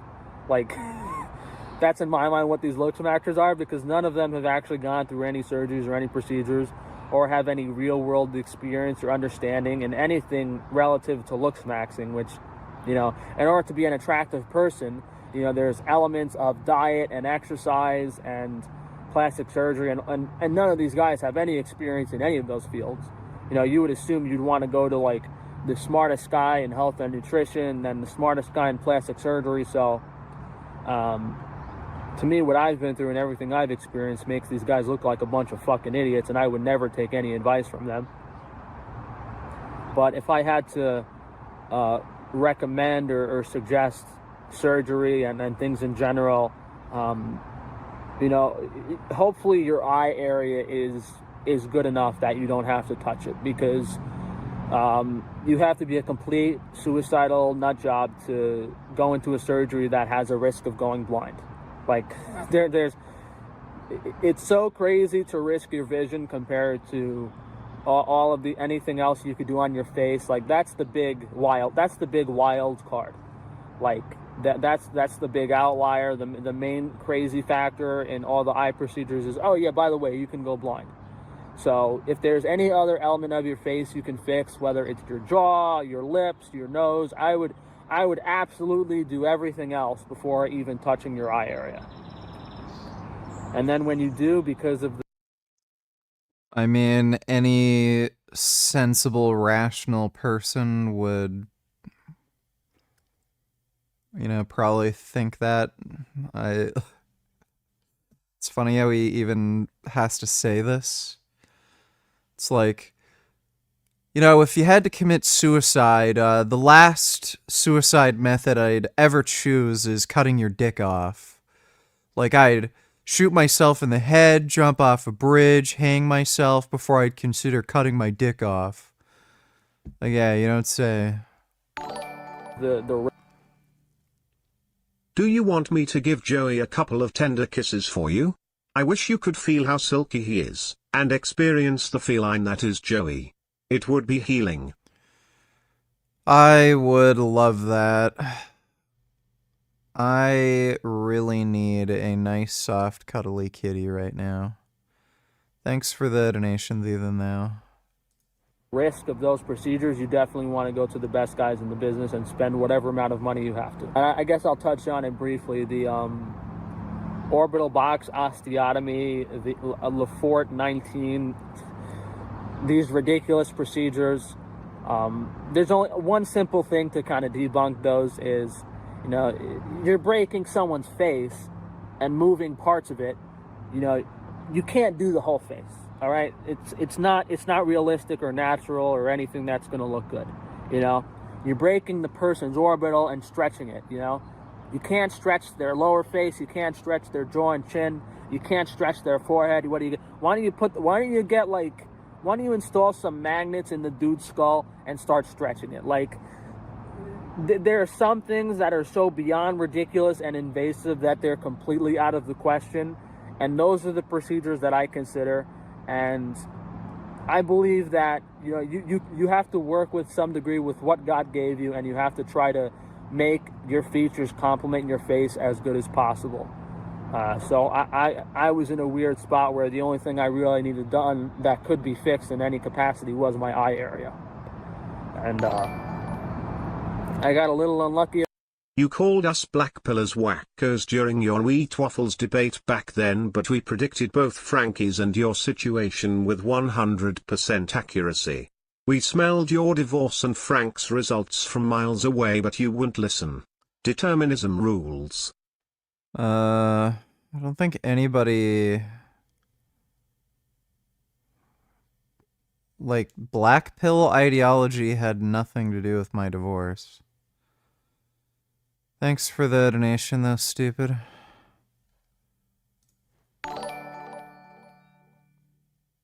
Take notes, VG, you have potential to be a slayer. There's a lot of misinformation on the internet nowadays. Didn't we just watch this? Yeah, we literally just watched this. Somebody already sent it to me. Thanks for the donation, Majin Buu. At first, but I think he did an excellent job of fixing it. I think I'm going to be a lot happier and look a lot better as soon as we fix the frog emojis in the chat. The first dude that posted that frog emoji, I was laughing for like 10 minutes straight. Very funny. I was thinking of going out. I'm kind of woozy, but I kind of wanted to do a restaurant vlog, so we might go out with an eye patch or something. I didn't bring my handkerchief, my bandana though, which would have been funny because then I would have really looked like a pirate. Like imagine the eye patch and the handkerchief fucking look completely like a pirate. I mean, with just the eye patch and the hat, you kind of look like a pirate too. Anyway, that's my 1 week update. Hopefully I continue to feel a little better, and in a few weeks the eyes kind of go back to normal. But yeah, there's not, after the main thing that's changed since the first update video is after speaking to the surgeon, it doesn't look like I'm going to be doing really any crazy or any invasive surgeries moving forward. They're not going to be necessary. So if you guys can please, I guess, just support the businesses. You know, I always feel bad asking for help. I always try my best. Like, yeah, I was working really hard on the social media pages. I made like a new TikTok page just for the business. I took out a small loan to try to promote it, to push some sales, and they just banned me and censored me. So it's completely ridiculous and disgusting. Well, that's what Frank's up to, apparently. You're probably wondering what the hell you just clicked on and why you're watching this video, and I don't blame you. You see, your subconscious, it got you here. The universe, it wants you to know the truth. And the truth is, before you can even improve yourself, you have to accept this. Understanding why certain people are invisible and why other people are treated like gods. And to understand this, before we even look at the attraction spectrum and all that shit, we gotta look at this, the different archetypes in men. Because each archetype is gonna have distinct treatment from both men and women, and we're gonna cover that right now. It's a very complicated thing, but I've set it up in a very simple manner. We have the different archetypes here on the very top. Cute so, pretty boy. Robust, pretty boy. Handsome, the sinner, and the ogre. Now, to show you guys how quality of life differs per archetype, I've laid out and illustrated different rows. As you can see here, we have the row of respect, the row of trust, the row of female attention by age. Why do we put by age? Because as girls... I thought Republicans are the party of free speech. Why are they banning and burning woke leftist books and ideology? Why is Asmongold getting triggered by woke games? Just don't consume them. Companies are free to push whatever politics they want. Free speech. Well, it's never been about free speech. It's been about being able to promote whatever ideology they want and trying to stop everyone from, you know, promoting whatever ideology that disagrees with their opinions. Thanks for the donation, Blake. Yeah, he's saying archetype. It's archetype. I don't think he knows what archetype is. Girls get older, their taste in what they find attractive in men changes. So I put different age groups, as you can see here. We have 16 to 20-year-olds, 20 to 30-year-olds, 30 to 40-year-olds, and 40-year-olds and above. So what better to start with the first archetype, which is that of a cute cell. Cute cell meaning cute, you kind of look something like this, like a Stranger Things actor. You got good skin, good hair, and you look very youthful, very, very youthful. In fact, women's preference in men doesn't really change with age. There's different expectations that women have for men of different ages, but women's preference in men doesn't change.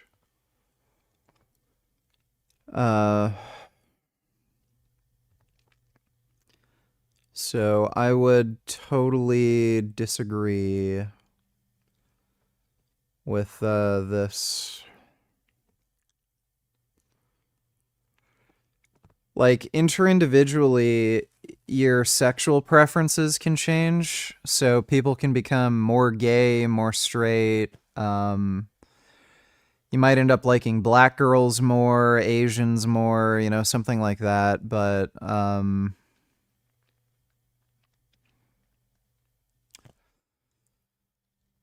like across the entire gender, women's preferences and men don't change, like in general. There can be interindividual preference changes, obviously, but... Can you react? Just 5 minutes. As a lot of you may know, I've been posting these tier lists to TikTok, and they're doing pretty. No, I'm not going to bother. Thanks for the donation, Blake. In fact, you have no facial hair whatsoever, and you're going to be very appealing to younger women, right? You're not going to get called hot, you're not really masculine at all, actually, and you're pretty much just going to get called cute or maybe pretty. And then we have pretty boy, you know, after cute cell, but we'll get onto that in just a second, because they're very similar. You know, a pretty boy and a cute cell, they're very similar. The difference between a cute cell and a pretty boy is that of a faint line, as you can see. This is just pointless. So look up to his manipulation abilities more than anything. Edit the time from me hitting record to me walking over here. I couldn't be fucked. So let's just get right into things. This video is, I'll even write it on the whiteboard that I've got here conveniently. What to do if you're a subhuman.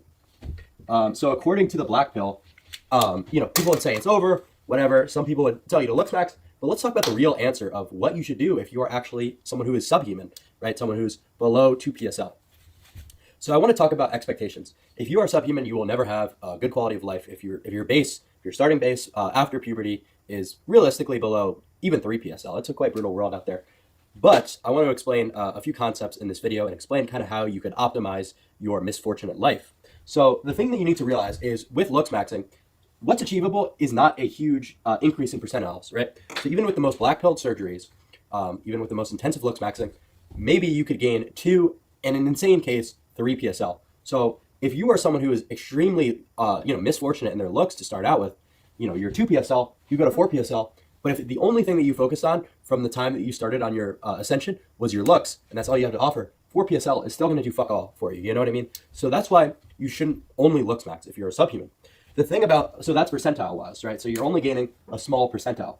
But with status and with money, you could go from 0 all the way to 99 percentile. So you could ascend to a much higher degree with status and money than you could with looks. So that's important to note. So this ascension is going to mog your looks ascension to death. That doesn't mean that you shouldn't only focus on one of the two. It means It was just AIDS, dude. I like short guys. I like short guys.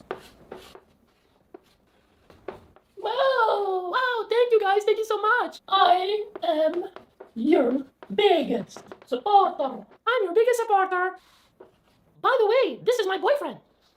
Fuck your boyfriend and fuck. Forget about it. The whole point of this was to rile you up a little bit. And if you're riled up, then you're going to love the rest of this video. I'm going to be going over the copes for short guys, both the bad ones and the good ones. Oh, it's a nice kitty. Alright, the first horrible cope is excessive muscle. No amount of muscle is going to make up for your height. It's barely going to improve your frame. It's really just for you to appeal to other guys. So if your goal is to appeal to other guys because you've given up on girls, then go for this. This is completely contradictory to literally all research on male attractiveness. So outside of anabolic steroid use, men can't really get too muscular. It's going to show that you're trying to compensate. It's going to look funny, especially in photos, your proportions are going to be off. And it's just not worth putting your body under that much stress just to appeal to other guys. The next cope is excessive lifts. If you don't know what lifts are, it's the stuff you can put in your shoes to make you look taller. You can also get them built in the shoe. But if you're over 2.5 inches, 3 inches, it's going to look very awkward, wonky, and it's going to be very obvious the shorter you are. It's even more riskier if you're getting normal shoes and then shoving lifts down there because it's not built for having lifts in it. So you're better off getting shoes that are built with that lift, which we'll go over in the good cope section. The majority of height supplements out there are just scams. They're not going to make you grow taller, especially if your bones are already fused. So yeah, diet does play a role, but a height supplement isn't going to make you grow any taller. You're just wasting your money at that point. They're also overly priced oftentimes. Acting alpha.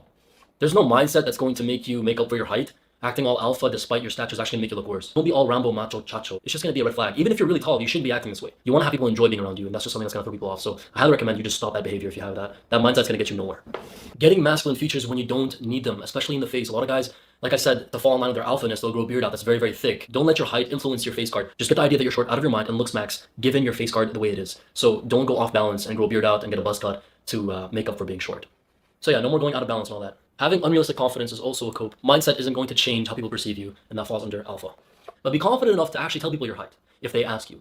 Don't catfish. You can fraud to a degree with your height, which we'll cover that in the next section, but it's a bad cope overall to be hiding your height, especially on dating apps. Hiding your height is just like, that's a very dumb move. They're gonna see right through it, so don't do that. Speaking of hiding, overly frauding.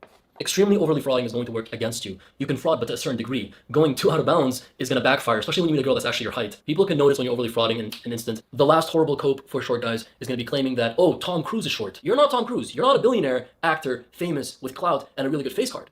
You're the average dude who's short. I'm not saying this to discourage you, but you need to be realistic. Tom Cruise might be short, but he's a Chad. Look at his face. If you haven't plotted yourself on the mug chart already in my previous video, please do that. You'll understand why this doesn't work. Oh, Tom Cruise, bro. Oh my god, oh my god. Now, speaking of Tom Cruise, he surely exhibits some of the good copes. One of the clearly good copes here, good lifts. We're talking 2.5 inches, 3 inches. If you're tall, if you're short, you can benefit from this. Girls are wearing heels. You know, no one says anything, but when a guy wears a shoe that doesn't even look like he's wearing heels, it's a problem. So I highly recommend you venture out and get you a pair of shoes that you can wear comfortably, that you can go out with, and you can essentially use this to fraud your height.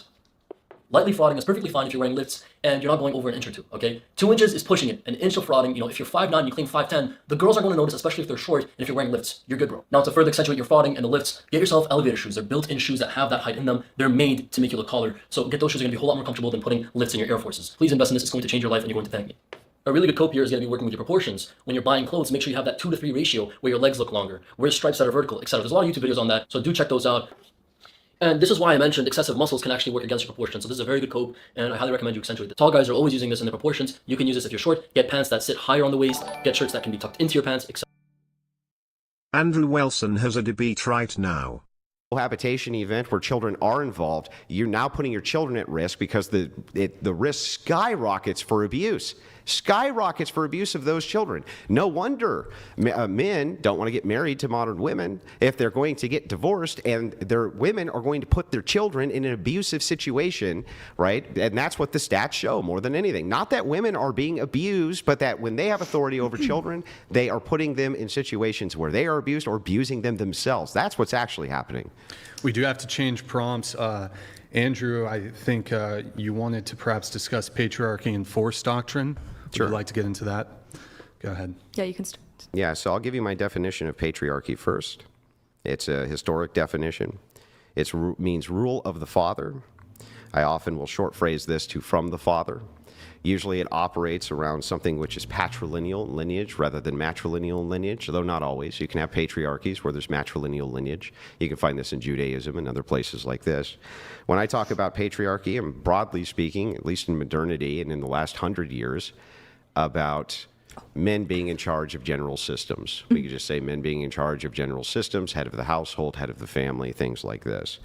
My view is that patriarchy is always going to end up being the default, especially the more feminism there is. You'll push more people. We don't live, we've never lived in a patriarchy. We live in meritocracy, and men just end up having more merit. So men are just better at everything on average, and it has to do with men being bigger, faster, stronger, and even though there's not any significant IQ or intelligence differences between men and women, men are more competitive, so they just try harder. So when you have a smart person that tries harder versus a smart person who doesn't try as hard, the smart person who tries harder is going to get ahead. So women don't try as hard because they're not as competitive, so they're not going to be, like, you're going to get an overrepresentation of men who are just better in every field because they're going to be about as smart, and they're also going to just try harder. There are some you could argue that there's a higher percentage of men who have super high IQ. That could be a thing, but they're like on average, there's not really any IQ differences between men and women. Men just try harder. There's also differences in interests. Men have more interest in things, whereas women have more interest in people. So that ends up affecting like career, lifestyle choices. So men end up going into, like, say, engineering, whereas women tend to not be interested in engineering, and they're more likely to either be stay-at-home moms or get teaching jobs or get jobs in childcare or become nurses or something, because it's just more in line with their interests. But, you know, those careers, they're not really focused on advancing technology. They're not as high earning. So we've always lived in a meritocracy, not a patriarchy. When women do end up being better at something than men, then, you know, women end up being better. You know, they out earn. They're the ones who end up getting the promotion, shit like that. So Andrew Wilson's wrong. It's a meritocracy, not a patriarchy. Sneed. 777 decillion 777 nonillion 777 octillion 777 septillion 777 sextillion 777 quintillion 777 quadrillion 777 trillion 777 billion 777 million 777,777. Sneed. 777 quarter-vigintillion 777 trevigintillion 777 duovigintillion 777 unvigintillion 777 vigintillion 777 novemdecillion 777 octodecillion 777 septendecillion 777 sexdecillion 777 quindecillion 777 quatuordecillion 777 tridecillion 777 duodecillion 777 undecillion 777 decillion 777 nonillion 777 octillion 777 septillion 777 sextillion 777 quintillion 777 quadrillion 777 trillion 777 billion 777 million 777,777. Inverted exclamation mark, inverted exclamation mark, inverted exclamation mark, inverted exclamation mark, inverted exclamation mark, inverted exclamation mark, inverted exclamation mark, inverted exclamation mark, inverted exclamation mark, inverted exclamation mark, inverted exclamation mark, inverted exclamation mark, inverted exclamation mark, inverted exclamation mark. Sneed. 777 duodecillion 777 undecillion 777 decillion 777 nonillion 777 octillion 777 septillion 777 sextillion 777 quintillion 777 quadrillion 777 trillion 777 billion 777 million 777,777. Sneed. All right, thanks for the donation, Sneed.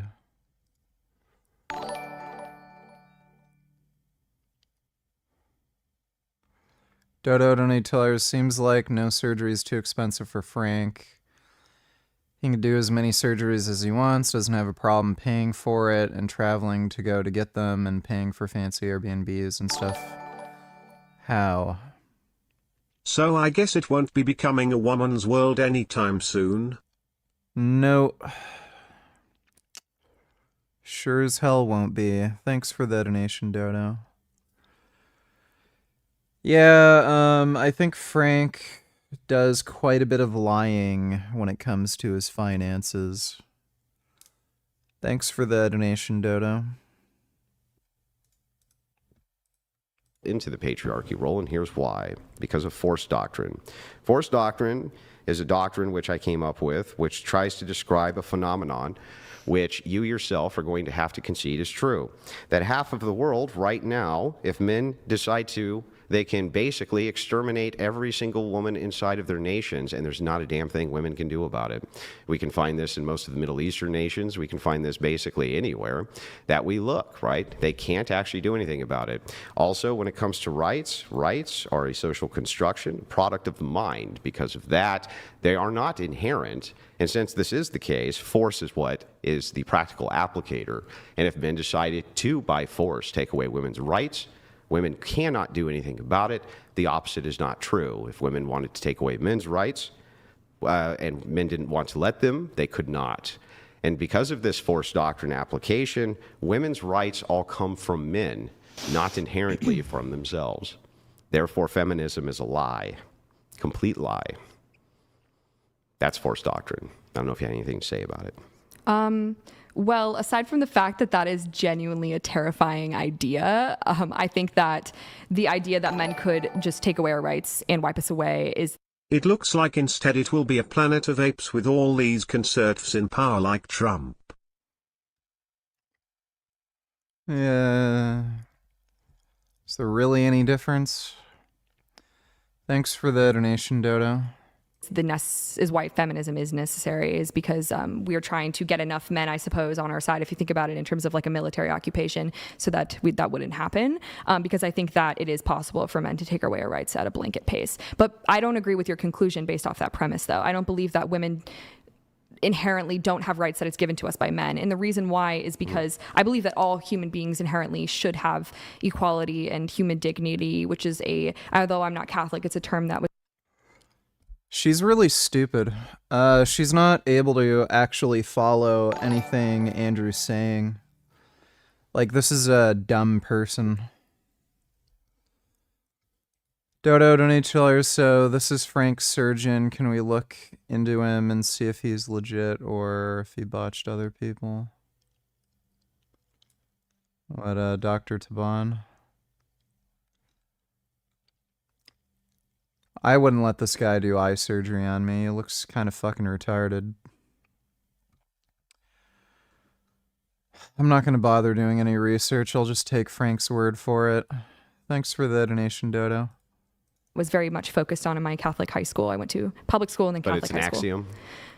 About human dignity? It's just axiomatic. Yeah, I mean, it's still like important though to me, because I think that because the societies that we have created have necessitated the need, or have created the need for laws and for structure in government. And so there are many philosophers that have talked about how important it is to have government, right? But because of the fact that men can take it away does not mean that men thus give to us, right? Like, men are not gods. It is something that is inherent to each of us, that we should have the ability to live and self-govern, have autonomy. And I think the fact that men could take it away actually goes to my point about how a lot of them do, and a lot of them try to take our autonomy and make us feel unsafe and harm us, which you were previously refuting, but actually seems like you agree with me on that it's a possibility for men to do that. No, it's descriptively true.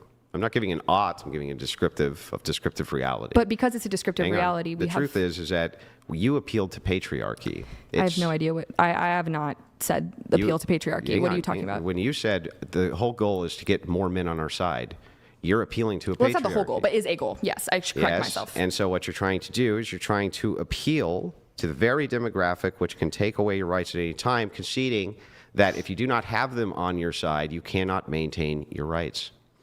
That is not ever true of men, which is why you'll always end up with a default patriarchy, especially the more feminist push. I don't know if you're looking at the modern world It's not now. it's the modern world, because it's not necessarily a default. It's always going to be a default. But in a lot of tribes, they were very matriarchal, and like women were at the head of the family. There's never been a matriarchy in the world. That is not true at all. Give me one. Okay, I will look it up for you. It's going to be an Indian tribe, and I'll refute it. Watch. Well, indigenous people largely have. It's going to be an Indian tribe, and I'm going to refute it. I think you should just use the term indigenous. I think you should just use the term Indian. I don't see any problem with it at all. Oh, I think they do. I don't think so. Indians themselves call themselves Indians often. Indigenous people in the United States do not call themselves Indians. Yes, they do. Just like black people call themselves black people, not African American. What are you talking about? Do you think that all black people call themselves African American? This is a moot point, so I'm not going to even go into this with you. Well, you're the one who wanted to tell police to say that I had to say Native American instead of Indian. So basically, I'm pulling up the matriarchs for you. And there are obviously a number of societies that have thrived, and there's a whole document, but in China, in Costa Rica, the Bribri people. Yeah, name one. Any of them that you think is a matriarchy. Okay. A matriarchal society. They have a society with an estimated 12,000 to 35,000 members. That is a matriarchy. And that is BRI, Bribri in Costa Rica. Or you could look at there's a Kenyan tribe that's UMO. Are you retarded, Richard? Frank's eye result was not Taban's fault. When you get orbital decompression, aka moving eyes more into eye socket while not having medical balding eyes, you will get fucked up eyes. His problem is eye shape, which can't be shanked. All right, well, thanks for letting me know. Appreciate the donation, Miriam. You know, it's hilarious how this chick is saying, oh, there's plenty of matriarchal societies that are, like, you know, successful. And then she can only bring up these, like, weird, obscure tribes people that have, like, no technology, that live in fucking mud huts and shit. Oh, well, women run those societies and they're doing fine. And then they're like all poor. They live in mud huts or like teepees or something, and they have nothing going on for them. But then when you look at the most powerful, wealthy, successful societies, oh yeah, they're all patriarchies. Like, does that not say something to you? Like, the only matriarchies you can reference are small, obscure fucking tribes people that nobody fucking knows about, that are all fucking poor and have, like, no technology, no wealth at all. And women are running those societies. Oh, okay. Yeah, women are great at running society. So fucking stupid. Dodo donates $2. Frankie is so afraid of Wi-Fi and chemicals and probably PFAS and microplastic, but he's willing to put implants in his face. Hypocrisy. Yeah, I mean, it's fucking retarded. It makes no sense. It's just irrational fear. Thanks for the donation, Dodo.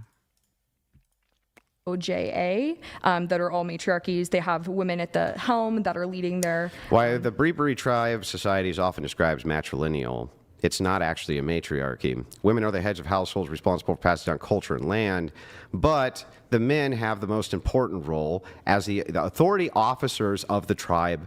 They are the ones who defend, and they have chiefs too, male chief. That's not a matriarchy. Well, I found a different article. We could just go back and forth all day. Yeah, let's look at it. So the Bribri, so this is the intercontinental cry. Bribri, I don't know if you speak Spanish, but Bribri un matriarcado moderno.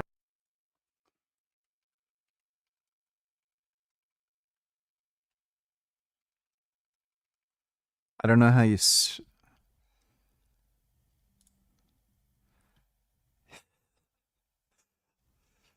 Like, okay. Yeah, this is where they live. I know of a tribe that is like a matriarchy and women are actually running the society. This is what you get when women are running a society.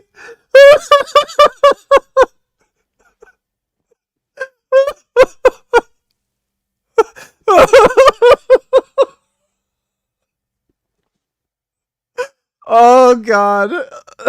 Oh, that is so stupid. stupid.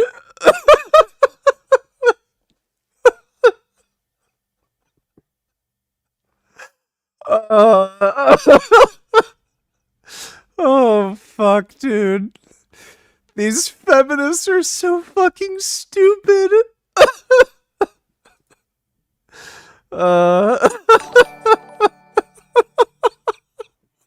What would you do about the global fucked up housing market? High prices and too high rents?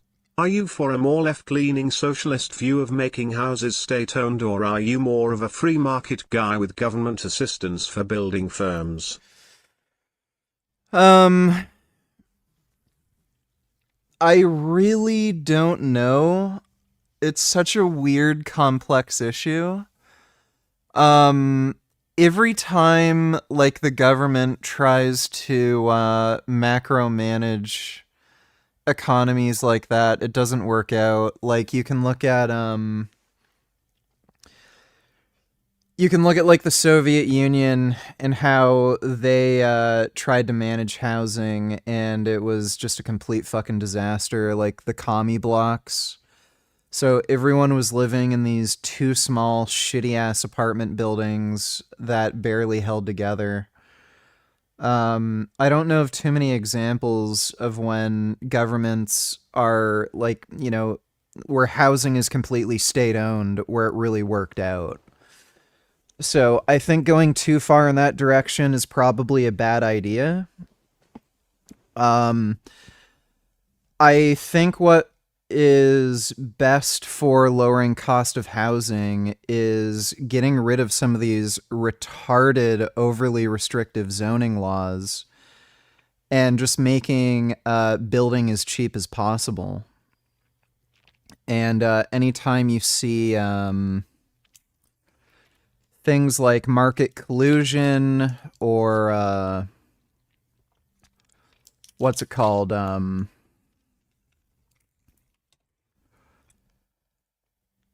Monopolies.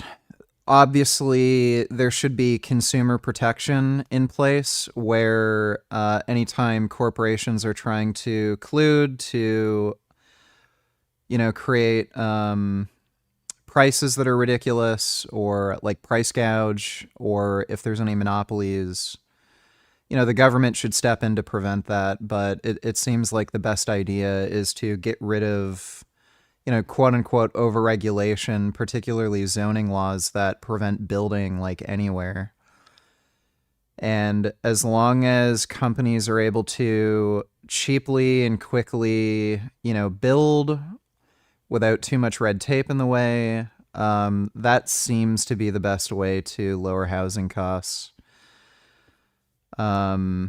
And obviously, you should probably also have like affordable housing projects that are subsidized by the government, just for you know, people that are very low income. But that's my best idea. Thanks for the donation, though, Lime Juice.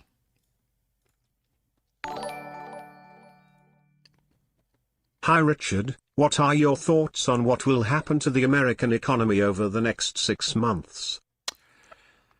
Best case scenario is assuming Trump goes through with these stupid tariff plans. You're probably going to get market stagnation where, like, maybe you'll still get 1% GDP growth.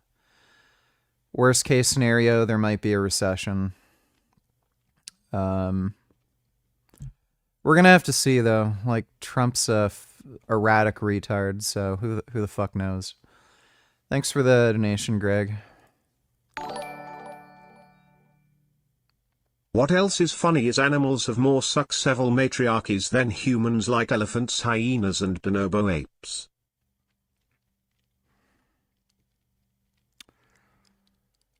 Well,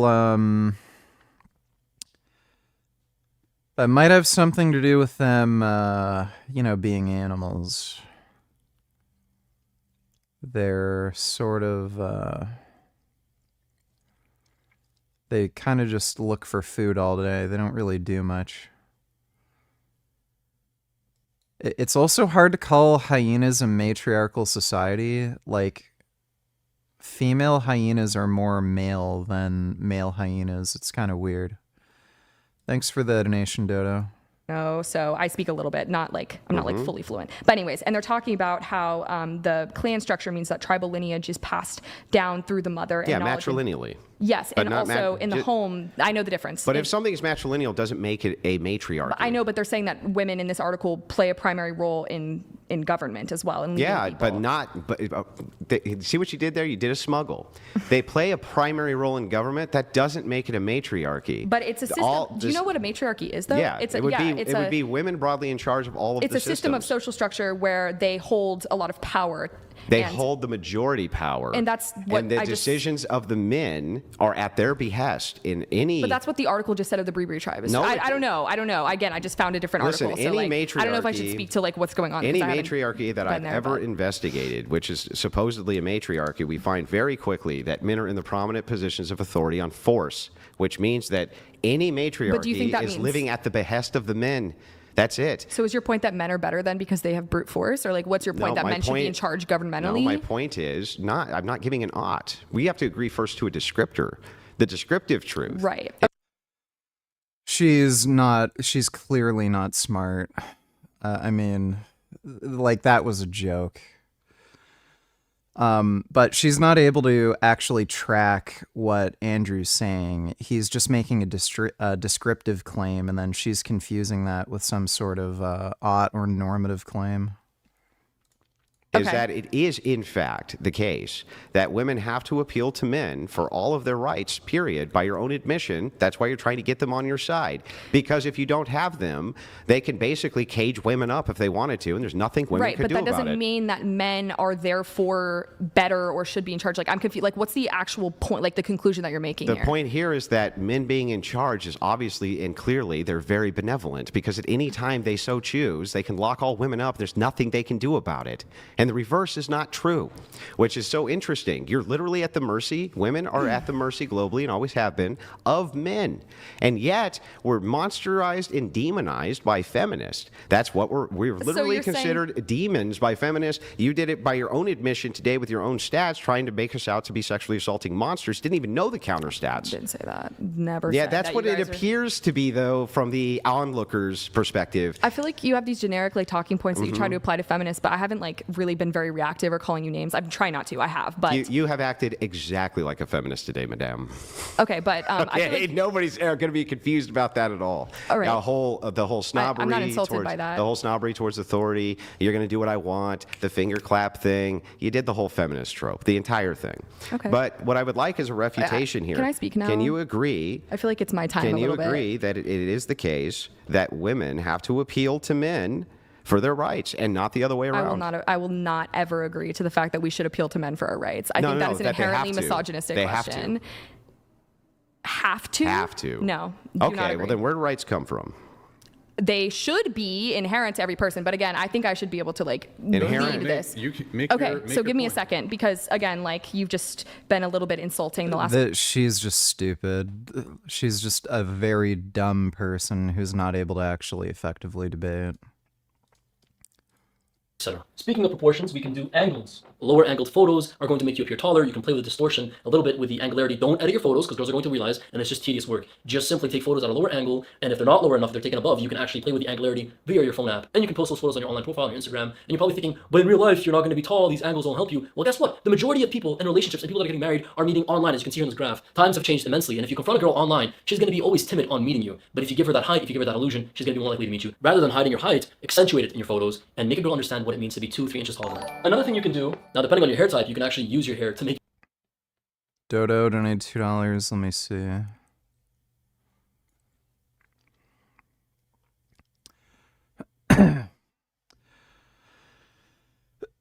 Fuck. Ow. Actual sky over San Diego today. Unacceptable. Why is this legal? Chemtrails. Stratospheric aerosol injections. Geoengineering. It doesn't matter what terms used. It's still poison and unnatural. This is the account Marilyn Monroe. Yeah, people who actually think this are in a state of psychosis. Like, imagine being that insane that you look up and see clouds and you think you're like being poisoned. Fucking crazy.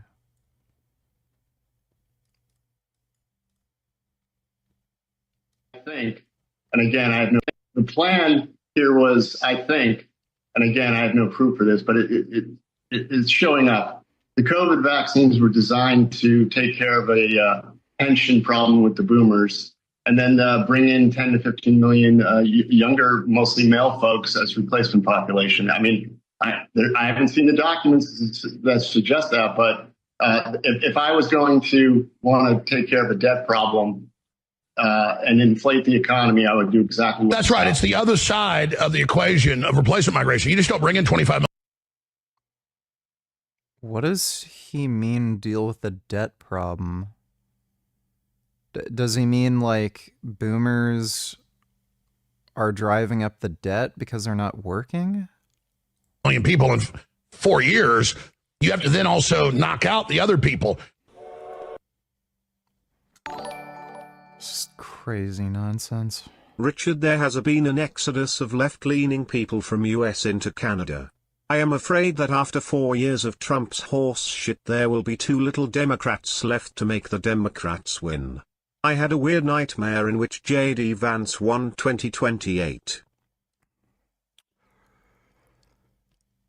It's not looking good for the Democrats. Like, they just have terrible leadership. So people might vote Democrat if they're really, really pissed off with the Republican Party. But I don't think anybody really likes the Democrats at this point. Thanks for the donation, Brahmin Boss.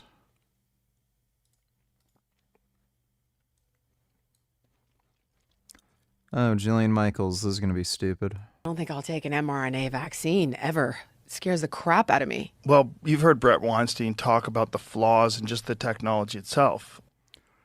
Brett Weinstein is not an immunologist. He's not a vaccine expert. And he has no fucking clue what he's talking about. And he rambles absolute horseshit constantly.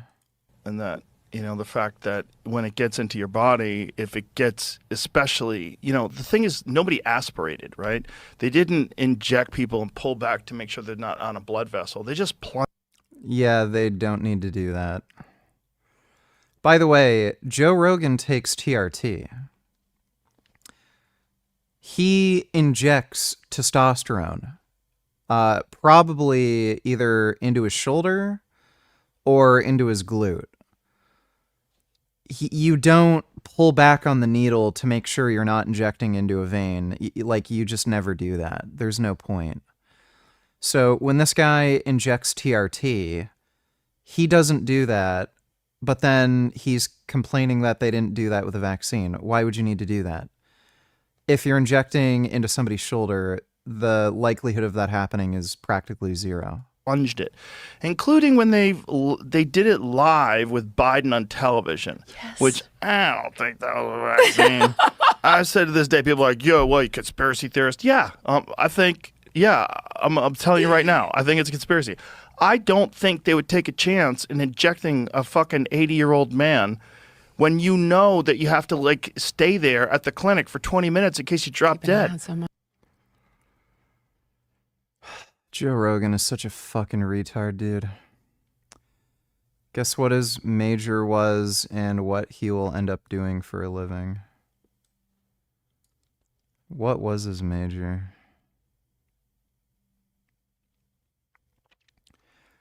Pretty sure he's gonna flip burgers. Don't know what his major is. Seems pretty gay, so I'm assuming it's like communications. Thanks for the donation, Dodo. Funny how supposed anti-vaxxers often shamsly use drugs themselves. Yeah. It's almost as if they're retarded hypocrites. Thanks for the donation, Dodo. At the end of this lecture, you're going to have an insane understanding of how to go about maximizing your appearance based on what really works efficiently and what doesn't, because I'm going to be ranking every single method out there that you may know of and that you may not know of. So if you're trying to look better, thus improving the quality of your life, this video is going to be for you. Despite taking the creative route and doing it on a chalkboard instead of a computer screen, it's going to be following the industry standard of having S through A, B, C, and D. D being god-awful methods that you should stay away from, and S being godlike methods. What better than to start with NT maxing, neurotypical maxing, being perceived as normal? Clavicular does a great job at this. If you don't behave like the girls you want to attract, then you might as well hang out at an asylum. So this goes in A tier. Contrary to popular belief, you want to actually fit in the crowd and not stick out, unless the environment Not looking at that. make you look taller. In this video, you can see this guy using his hair to actually reach 6 foot. He's like, what, like 5'10" without it, 5'9"? It's pretty interesting to see. So that's technically a good cope. It's an illusion and it works in your favor. I don't know if you guys haven't noticed, but the really, really short girls actually prefer guys that are really tall. Why is this? They've been short their whole life. They don't want to be looked at as a short couple, and not just that, they want to save their genes. It's like a subconscious thing. So if you're going for girls as an average guy or a short guy, don't just look at the short girls, like the really, really short girls. Actually, go for girls that are your height. You're going to do a whole lot better because they themselves usually, especially if you're taller, they're going to be insecure about their height. And that's ironically going to help you score a whole lot better. So if you're an average guy watching this, if you're 6 foot, go for taller girls, are going to be easier to bag. If you're above 5'8" and you approach a girl that's your height too, and she rejects you, it's likely because of your face card, not your height. I'm letting you know right now. 99% of the girls are going to reject you because of your face, because of something else, like an ache that you gave them, not because of your height. Now, if all goes to failure and you're lonely, just take the dog pill. Just be a dog. Because if you're not a 9 or rich, she'd rather be with a canine, bitch. Alrighty. Right across the street from a major hospital in Palm Springs. Investigators and firefighters now combing through the Fucking people kept linking me this looks maxing bullshit. That's why we're looking at it. massive debris field right now. This is a live look from Air 7 of that fertility clinic, and you can see there is extensive damage to this building. Well, there you go, fertility clinic. I wonder what happened. We believe the car was parked on the left side of your screen in the parking lot, but the force of it sent part of that building out into the street. That is actually Palm Canyon Drive on that side of the road. So this is the American Reproductive Centers. It happened about 11 o'clock today. It is on Indian Canyon Drive. That's the side of the parking lot, but I believe the road on the right side is Palm Canyon Drive. That's the road that takes you directly into downtown Palm Springs, and we see the remains of what looks like a truck. You can see the front axle there on the right, and it looks like a box truck back towards the left, unless that's a car that was planted up again. Dude, this is so fucking unhinged. Yeah. Like, yeah, what do you expect to happen when you have fucking idiots saying, oh, there's a fucking genocide of infant children going on? I think RFK Jr. is playing 4D chess. He is still aligned with Democrats because of his uncle always was. He is actively trying to do eugenics by making Republicans die because of measles, bird flu, sewage infection, etc. The smart people Democrats will survive. I don't know. He is kind of being an anti-vaxxer retard for quite a while. I think he might genuinely be insane. Thanks for the donation, Leguminati.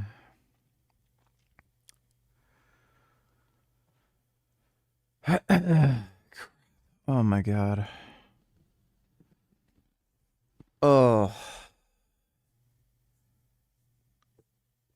My ribs are fucking killing me. Yeah, that is super swollen.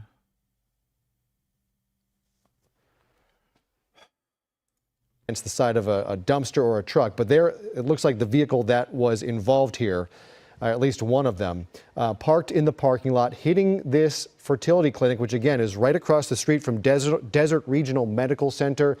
You can see right there over the doorway, American Reproductive Center, ARC. We have heard from those who are running this clinic who say all of the eggs, embryos, everything that the fertile storage that they have in their building was okay and saved. We do believe one person was killed in this, as we see some law enforcement tech going through that is just a...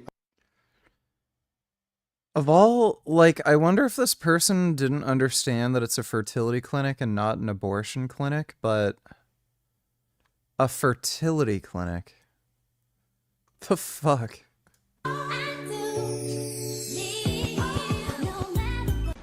What are you doing 2 years for? Assault on an officer. What? Can I get your number?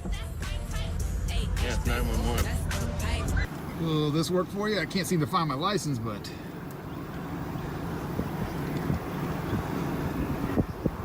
You have a good day, sir. Thank you, officer. I appreciate it very much. Have a good day. You know why I pulled you over? Because I was speeding? No, because you're black.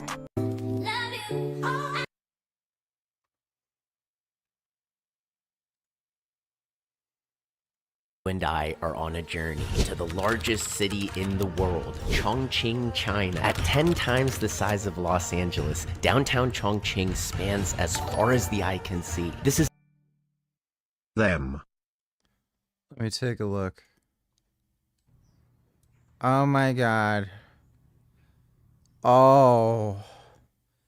Oh, they're French. Oh my god. Oh wow. Oh, they're playing. Look at their tails wagging. Oh my god. Oh wow. Such nice friends. Oh my goodness. Oh, they're friends. Oh, those are such nice friends. Oh, wow, they're so nice. Oh my goodness, they're nice. Oh, they play so nice. That's good. Oh, wow, that's good. Oh my god.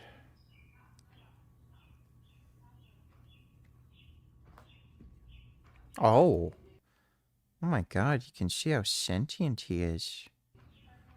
Oh my god, look at Joey, he's so handsome. Oh my god. Oh. That's amazing. Thanks for the donation, Thee Then Thou. Dodo donated $2. Crap. Trump says he will speak to Putin on Monday and Zelensky after that, and NATO members after that. What do you think is going to happen? Can tell you right now he won't do anything that goes against Putin's interests. Maybe he'll use it as an excuse for USA to check out. Yeah, I highly doubt that he's gonna do anything. He's probably gonna come up with some other stupid excuse to not, you know, sanction Russia further or some stupid shit. Thanks for the donation, Dodo.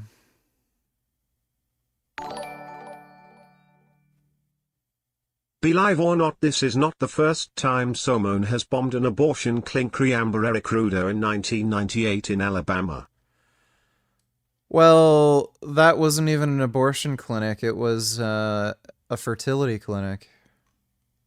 I don't know if they... I don't think they performed abortions there. Maybe they did. But yeah. Yeah, that has happened. Thanks for the donation, Dodo. This is the birthplace of Talaria. We're here to be the first to see their most anticipated bike of the year. There's 1,000 baggage claims, 1 million taxis, and a skyline in every direction you look. With over 30 million people and 0 privacy rights, surveillance is in full force. Facial recognition cameras track you everywhere in Chongqing, and there'll be a serious concern when I ride later. As we drive to the hotel, I'm enjoying the people watching, but I'm not. Sexy, big ass, but like scaled up. Retard donated $2. 30-year-old Adriana Smith was about 9 weeks pregnant when she started having bad headaches in February. Enough to know that something was wrong. April Newkirk says her daughter went to Northside Hospital for help. They gave her some medication, but they didn't do any tests. They didn't do any CT scans. If they did, they would have caught it. The next morning, Adriana's boyfriend noticed something was terribly wrong. She was gasping for air in her sleep, gargling. More than likely it was blood. She was taken to Emory, Decatur, and then she was transferred here. To Emory University Hospital, where Adriana worked as an RN. Unfortunately, there was nothing doctors could do. They did a CT scan and she had blood clots all in her head. So they had asked me if they could do a procedure to relieve them, and I said yes. And then they called me back and they said that they couldn't do it. Doctors declared Adriana brain dead. So I feel as if somebody dropped the ball at the hospitals, and her boyfriend asked, please keep her. If she was kept at the hospital, we wouldn't be here. Because of Georgia's heartbeat bill, which bans abortions after a fetal heartbeat is detected, her family says they weren't given any say in what happens next. It's torture for me. I come here and I see my daughter breathing by the ventilator. Yeah. Well,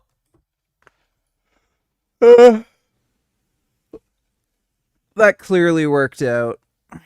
We definitely want to kill, full-grown women to prevent fetuses from dying. Thanks for the donation, retard. $3 kisses for Joey on your behalf. He has such nice, sharp, beautiful, focused eyes.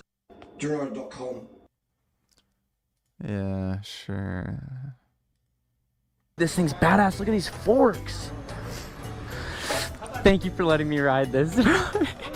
Appreciate you. This is so cool. You guys. That bike actually looks sick. I think it's gonna be 98 volts.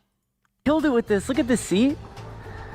Sexy. Big ass brakes. Out here, we do like this for the riders. Maybe when they turn, it's better to hug the bike. Are you on that bike? Is this you? Nice to meet you. No one's seen this bike in person, and it's not going to be available in person for like an indefinite amount of time until the tariffs are figured out. Nice little display here. I love the egg riders. Oh man, that sucks. Fucking tariffs. You just choose the mode. Eco, sport, hybrid. Dude, Trump fucking sucks. S1000. JurianRider.com. Yeah, it's 1,000. Damn, dude. Let's go.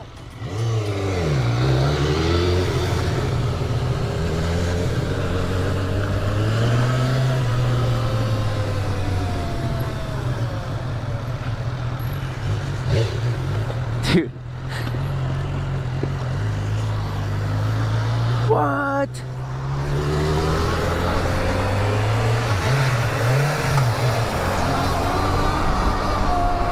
Dude, let's go! Dude, this bike feels so f***ing good! This feels...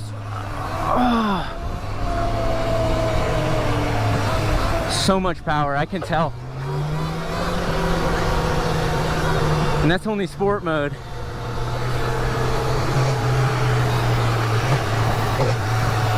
Yeah.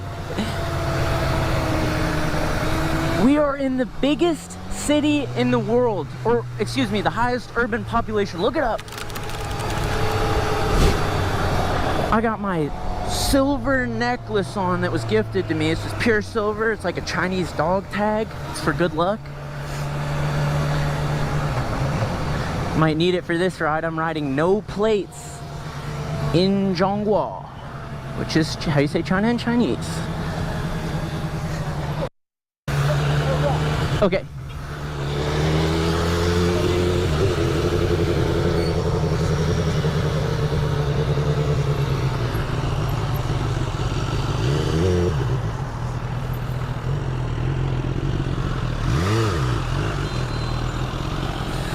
Dude, this is so fucking cool. This is so fucking cool.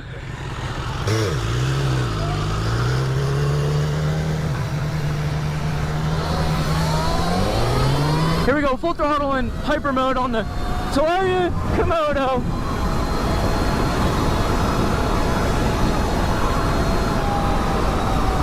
Yeah.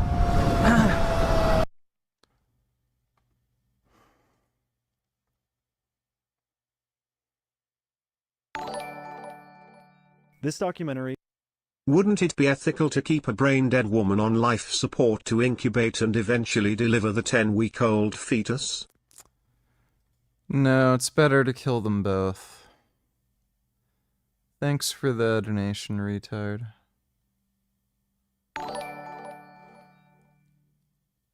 Frank said in one of his older videos that Dr. Taban was willing to refund the cost of his surgery if he stopped making defamatory videos and such. And Frank basically did the exact opposite. Now he's complaining he has no money. What a dumbass. Well, he clearly has money. He got another surgery. He's spending $2,000 a night for a hotel with nursing and shit.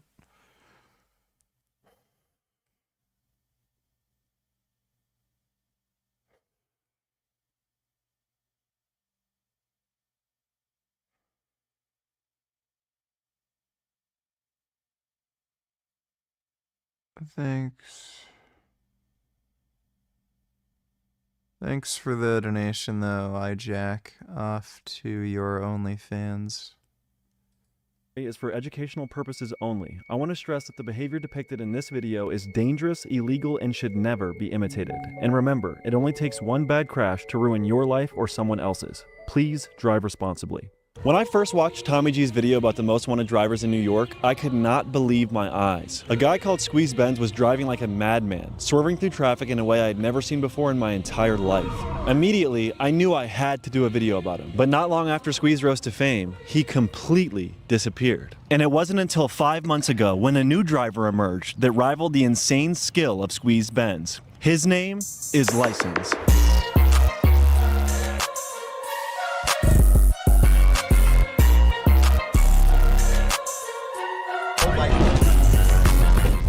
Nobody. These people are fucking assholes. Like literal cunts. Nobody knows his true identity. No one has seen his face. Only one thing is known about him. He is currently the most wanted driver in all of America. In this video, we're going to fly to New York City to find this mysterious man ourselves. Along the way, we evade police, drift through Times Square, and when we finally find License, he takes us on a crazy run through NYC in 2 Lamborghini Uruses. So join me as we begin searching for the most wanted driver in America. Why do all these fucking cunt shit drivers drive Lamborghini Uruses? I kind of liked the Urus, even though I'm not a big SUV fan, but I've started not liking them because of these like dickheads driving them.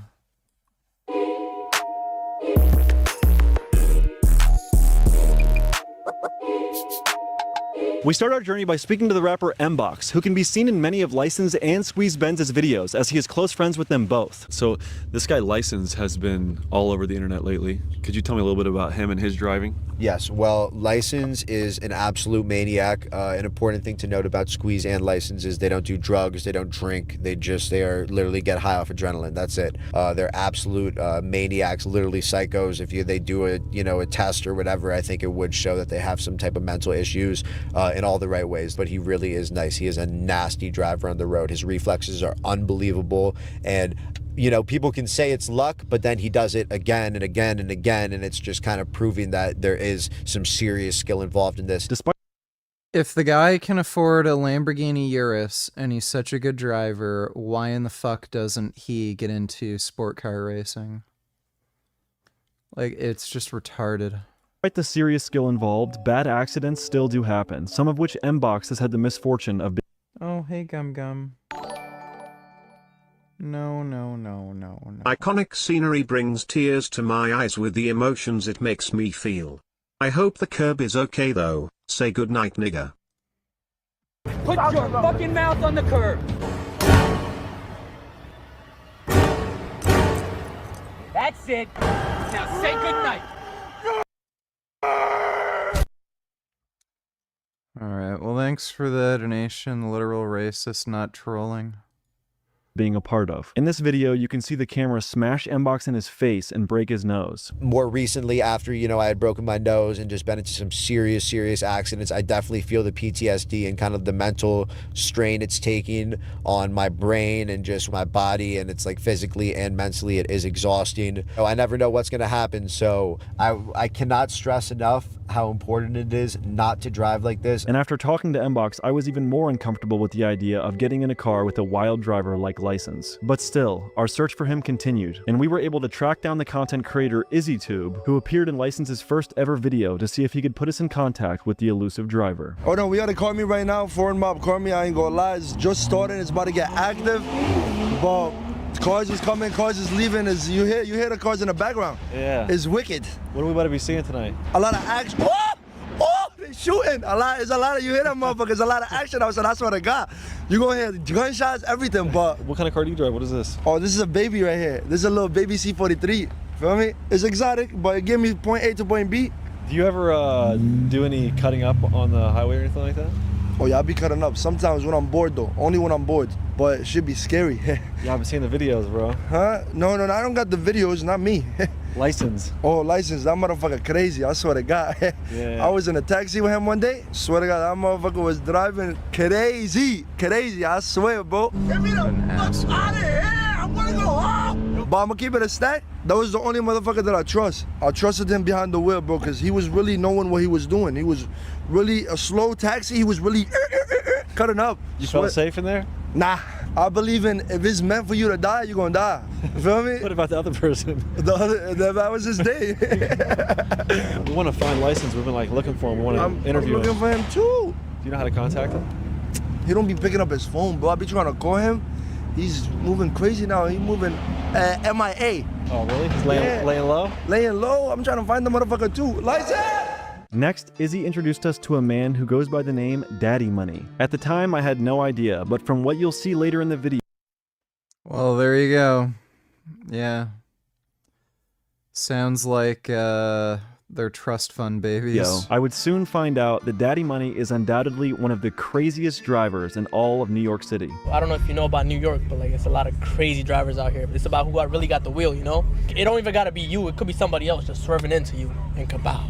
Yeah, has there been a ton of crashes? Because I've seen some gnarly videos that seem like there is a good amount. You know what's crazy? I've been in one of the craziest ones. Thank God it was just me and the other person cutting up, no one involved in it. I lost like 15,000 in that car. Go to sleep late.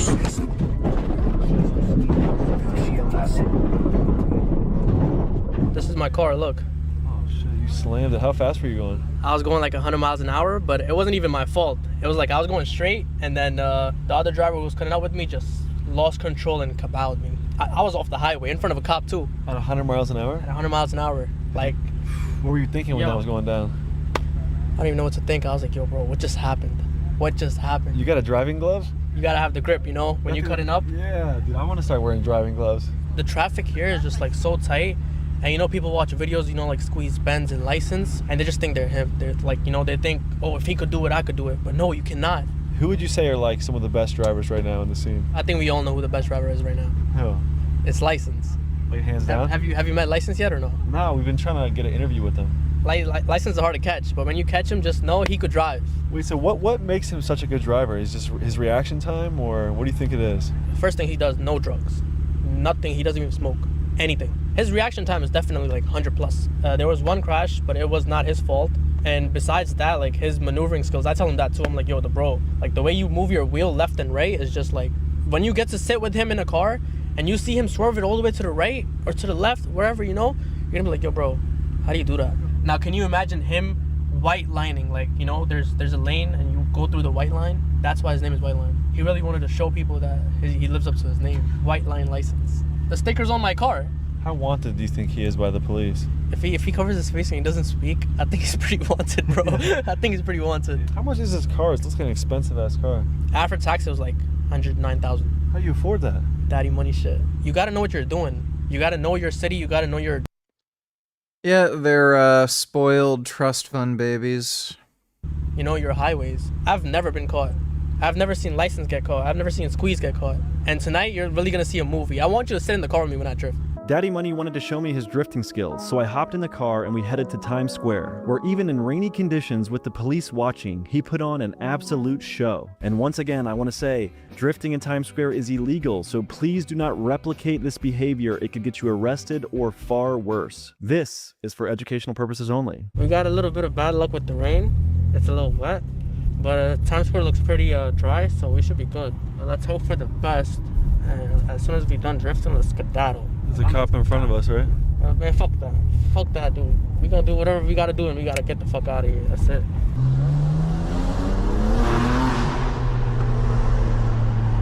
I'm gonna keep my headlights off. Alright, so we're in Times Square officially. Hold on. SV donated $2. Just wanted to give you a quick update. Kai is a big humper. He's overstimulated, literally humping everyone.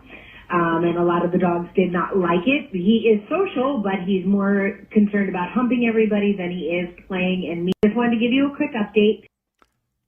It's kind of funny how the dog looked like he knew that they were talking about him.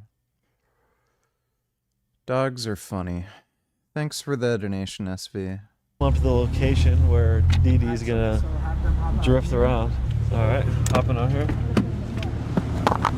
Look me up! Hi!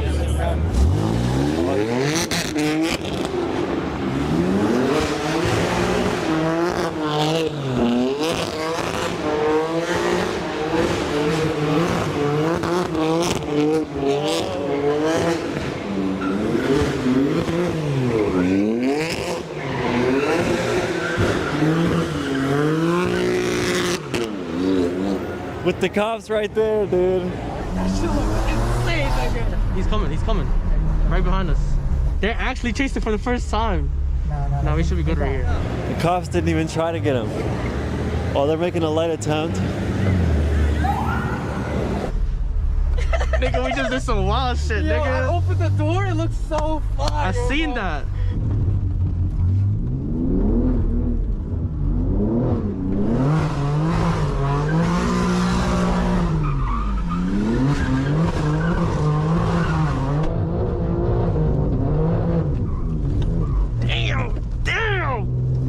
Shit goes out of control like this.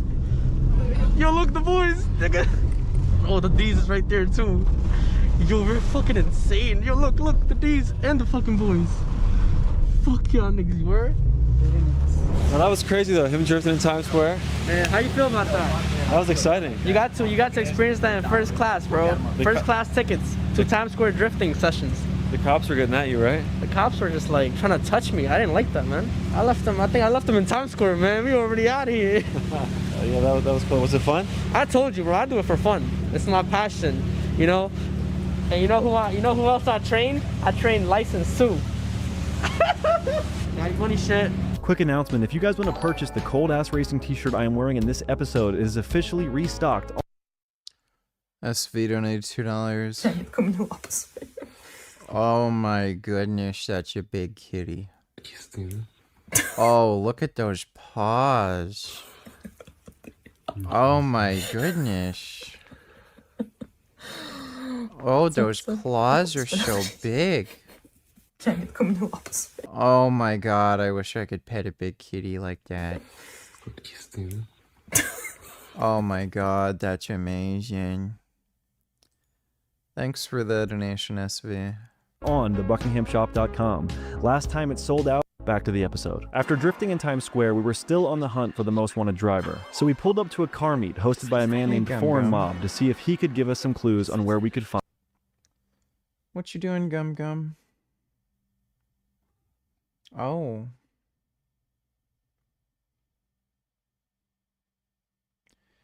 He's just doing cat stuff. License. Alright, so we're in a strange parking garage somewhere, and I'm here with Foreign from Foreign Mob.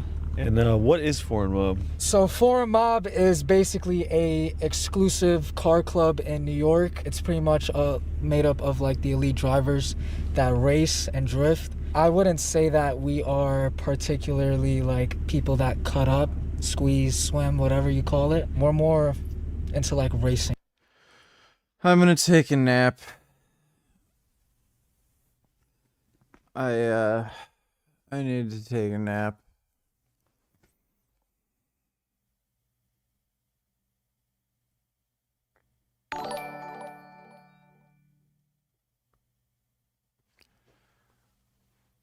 Oh, Dodo donated $2. Let me see.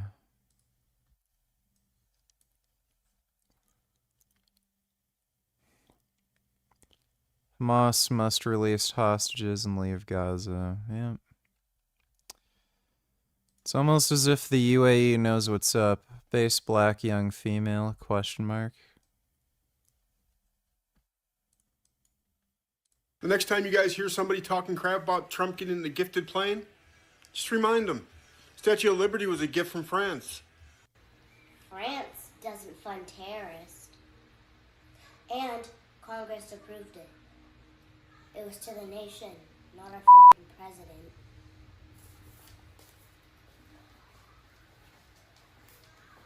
She's 9, by the way. How old are you? Don't answer that. She's smarter than you. Hit the... Yeah, megatards are pretty retarded. Thanks for the donation, Dodo. I'm gonna take a nap for a little bit. Oh my god, SV donated $2.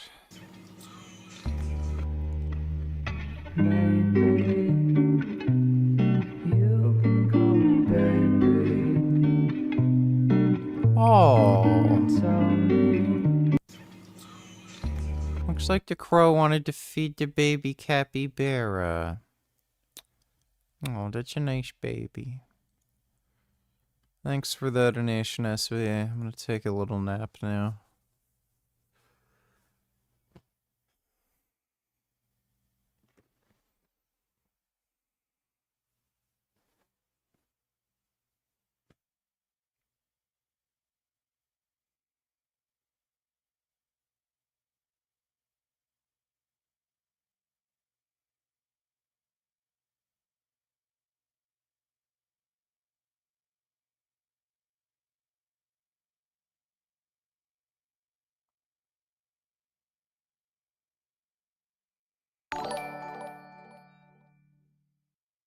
DurianRider.com, DurianRider.com, Fuck. DurianRide.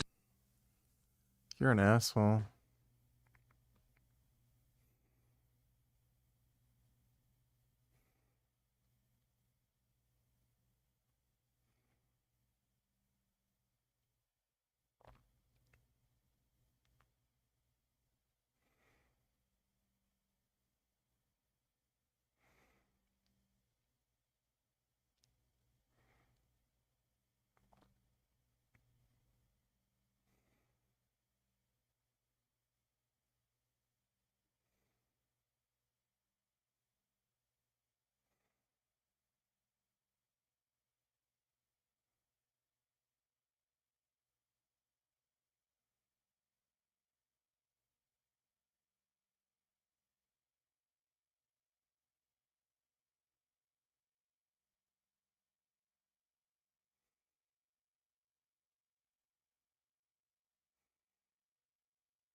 Here's my chance.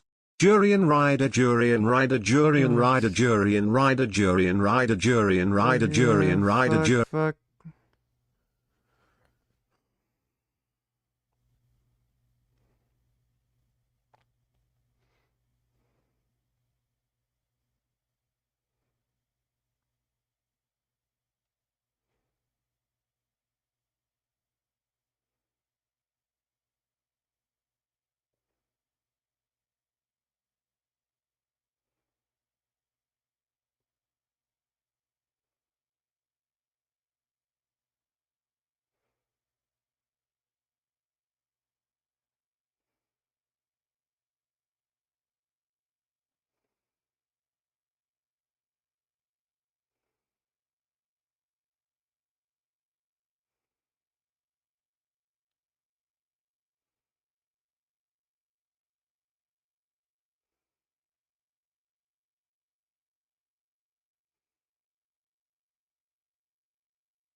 Vegan Gains hates blank because Jasmine was flirting with him 10 years ago.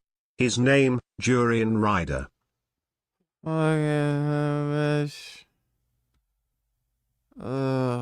Whatever.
Yes. DR apparently relayed that message back to VG and he went off on DR and not.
Hey VG, can you unblock me?